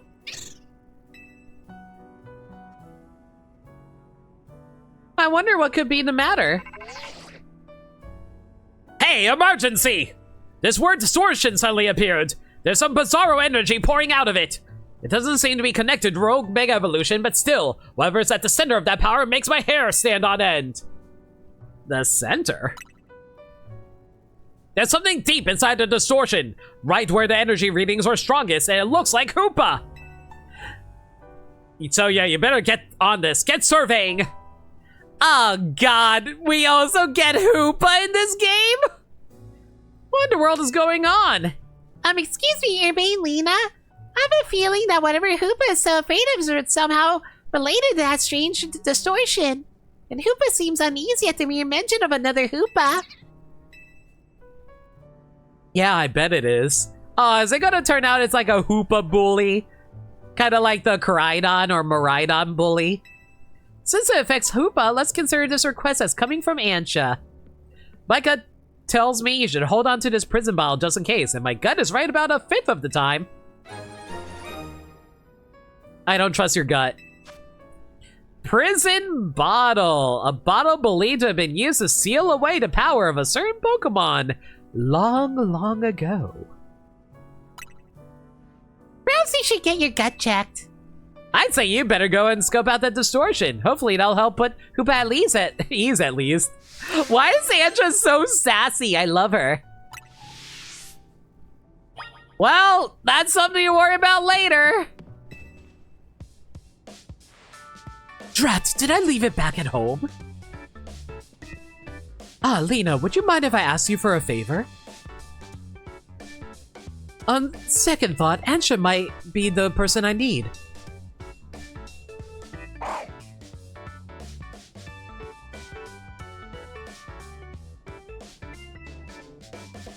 Ansha, I was wondering if Hoopa would be able to help me with something. I'm afraid not. Hoopa's power is not to be misused as someone's personal errand service. But don't you sometimes? I asked Hoopa to help bring my luggage here from Reaches Me because it would cause a stir if I'd been seen lugging it through Lumios myself. Ah, well, your mom gave you permission to stay here. Fair enough. See, that's the face of a true sassy child. I'll tell you what, my dear mama taught me. One mustn't expect others to do their work for them. I suppose you have a point. I've relied a great deal on Lena and the others. But sometimes I have to take matters into my own hands. Help psych me up for it with a battle, Lena, an all-out one. Okay, that's just a battle? Sure. I'll be outside when you're ready. I guess we can knock this out really quick. Hoopa and I will come watch. I'd love to see what it's like when the bean gets serious. I was about to end the stream, but if we're going to get a free battle in, I mean, why not? Where's Lita? Probably in her room. It's just a quick battle. It shouldn't take too long. Let's do this for real, Lena. Are you going to have a full team of 6 on you?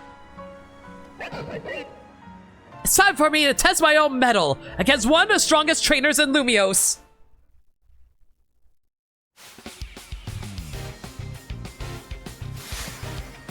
You're challenged by Naveen of Team MZ.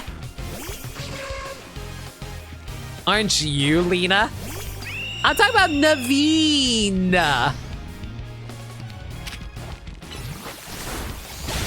Wow, they actually do have a full team of 6. Good job, boy.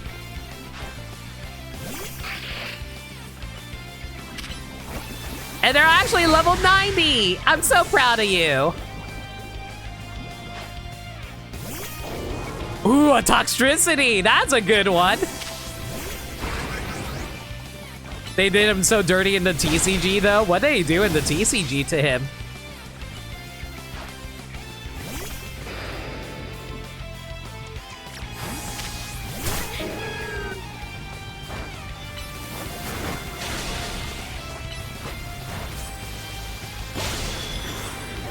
Get out of that sand trap. Thank you.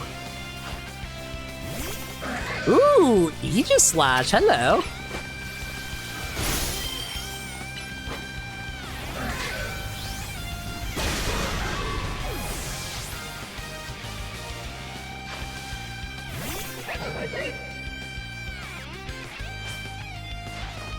Ah, you've always helped me out, Scruffy. This time I'll help you shine.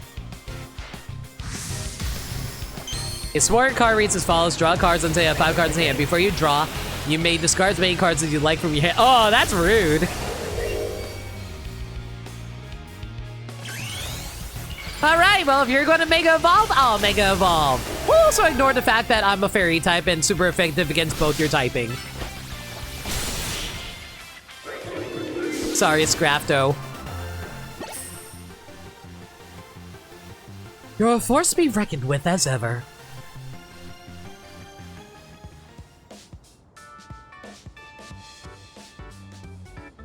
Knowing your strength, I had a feeling you'd win in the end. Still, I'm proud to know I can go toe-to-toe with you and give you a tough battle. You're both very strong indeed. But for all your strength, Naveen, you seem reluctant to go home. May I ask why? Oh, we're finally going to get this detail in the post-game. I'm sorry, post-game.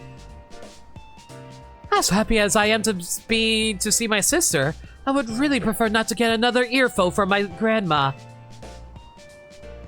Sorry, Anja, that must have sounded selfish after how much you've been missing your mother. If seeing your grandma would be really so awful, perhaps it's not right to see her. What? I mean, I just wouldn't have expected you to say something like that. You shouldn't waste your precious times on things you hate doing. Spend that time bettering yourself instead. That is one of the most mature takes from a freaking 5-year-old I ever heard.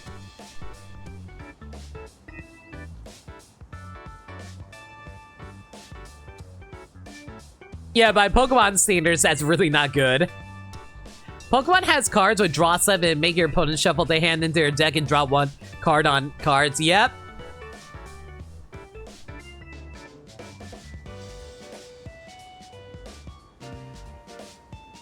You really should. Maybe work on yourself. Use this child. If your grandma accepts you after that, wonderful. If not, you can still be proud. You agree with Anja, do you, Scrafty? Well, I can always work on finding ways to use my skills to make my little sister smile. Even Grandma might appreciate that. She adores my sister. I'll gladly help. Perhaps I can make your dear sister some special donuts. I'm sure eventually your grandma will ease up as she sees the care and kindness you bring.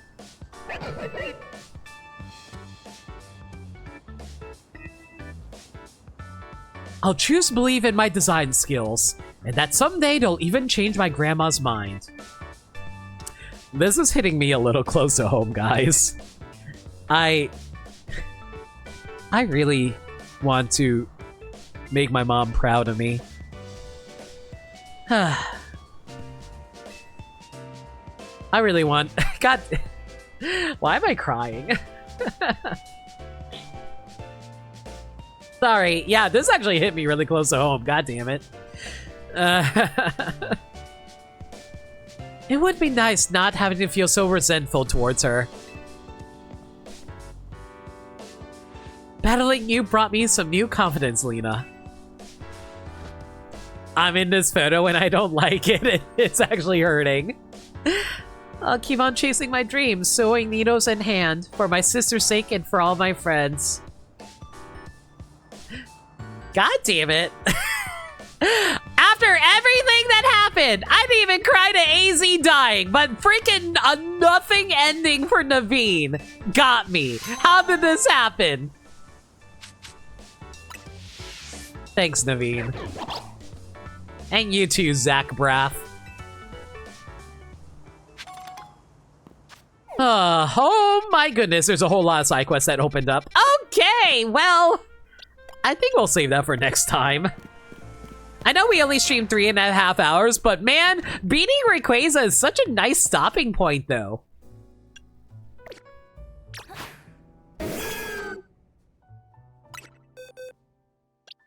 There you are, Rayquaza.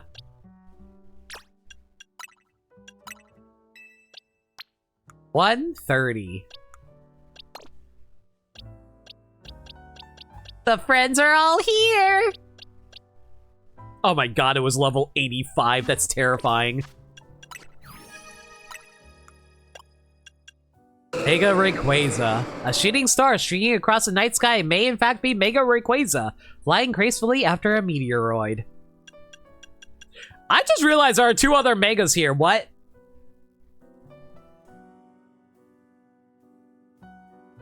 Huh. I think we'll worry about that next time.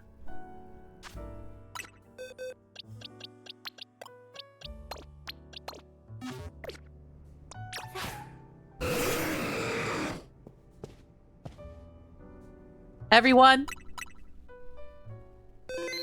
A Donut Storyfield, remember? Why you sipping, Burmsai?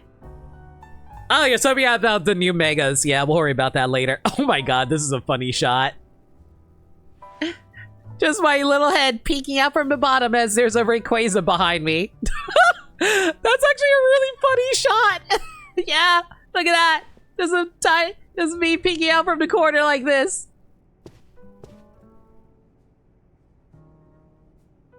Yeah, that's a really funny shot, actually. Thumbnail material, theoretically. All right, everybody. Thank y'all for coming out tonight. I hope y'all enjoyed the stream. Next stream should be on Sunday. We'll be continuing more Pokemon Legends ZA. Legends, hopefully we'll finish everything by Sunday. We'll see how it goes. I wouldn't be surprised if it carries over to next Tuesday as well. Zenless Zone Zero will be on Wednesday, and yeah. If there's any changes to the schedule though, y'all can follow me on Twitter, Blue Sky, and YouTube, where I post stream updates and general shenanigans. Hang on. General shenanigans. Alternatively, y'all can hit up the Discord server where we talk about anything and everything. We're a very friendly bunch in there, and we're always welcome to any new faces. We also do movie nights in there every Monday night at 7 p.m. Eastern Standard Time. We're currently doing a superhero movie marathon because I really like superheroes. And we're going to be watching Guardians of the Galaxy on Monday. If you guys want to check that out, consider hitting up the Discord server where we host it. All right. Throw raid messages at me while I go find ourselves a raid target. I don't think I'm gonna have any raid targets.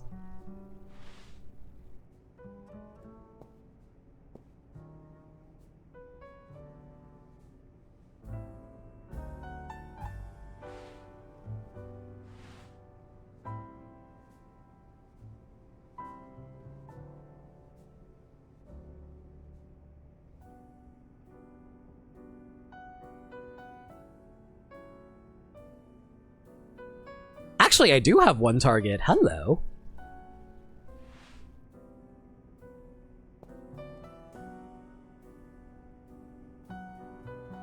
Okay, you know what? I have an idea for a raid message. If nobody has any other ideas.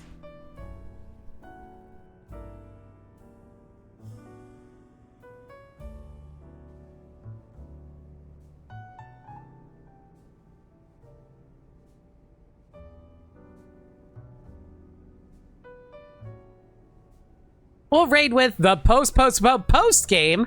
4 posts. As for who we're raiding,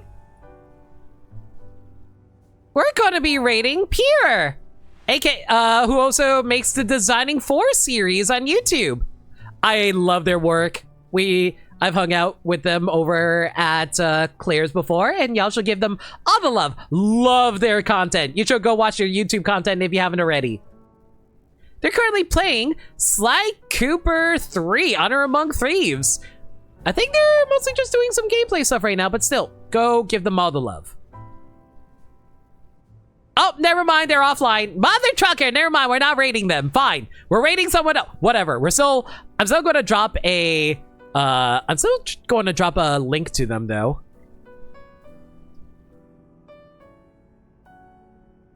Again, love their content, so you should go, like, subscribe to them. Yeah, go. Anyway, as for who we should raid... Shoot, who is streaming right now?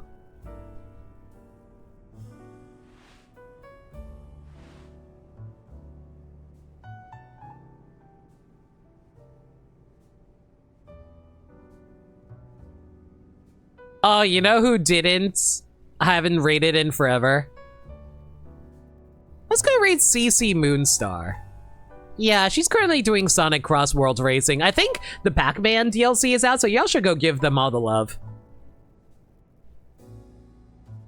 Until next time, everybody, I'll catch y'all on Sunday for more Pokemon. Until then, please stay safe, take care of yourselves, and remember, love always. Good night, everyone. I really appreciate y'all being here today.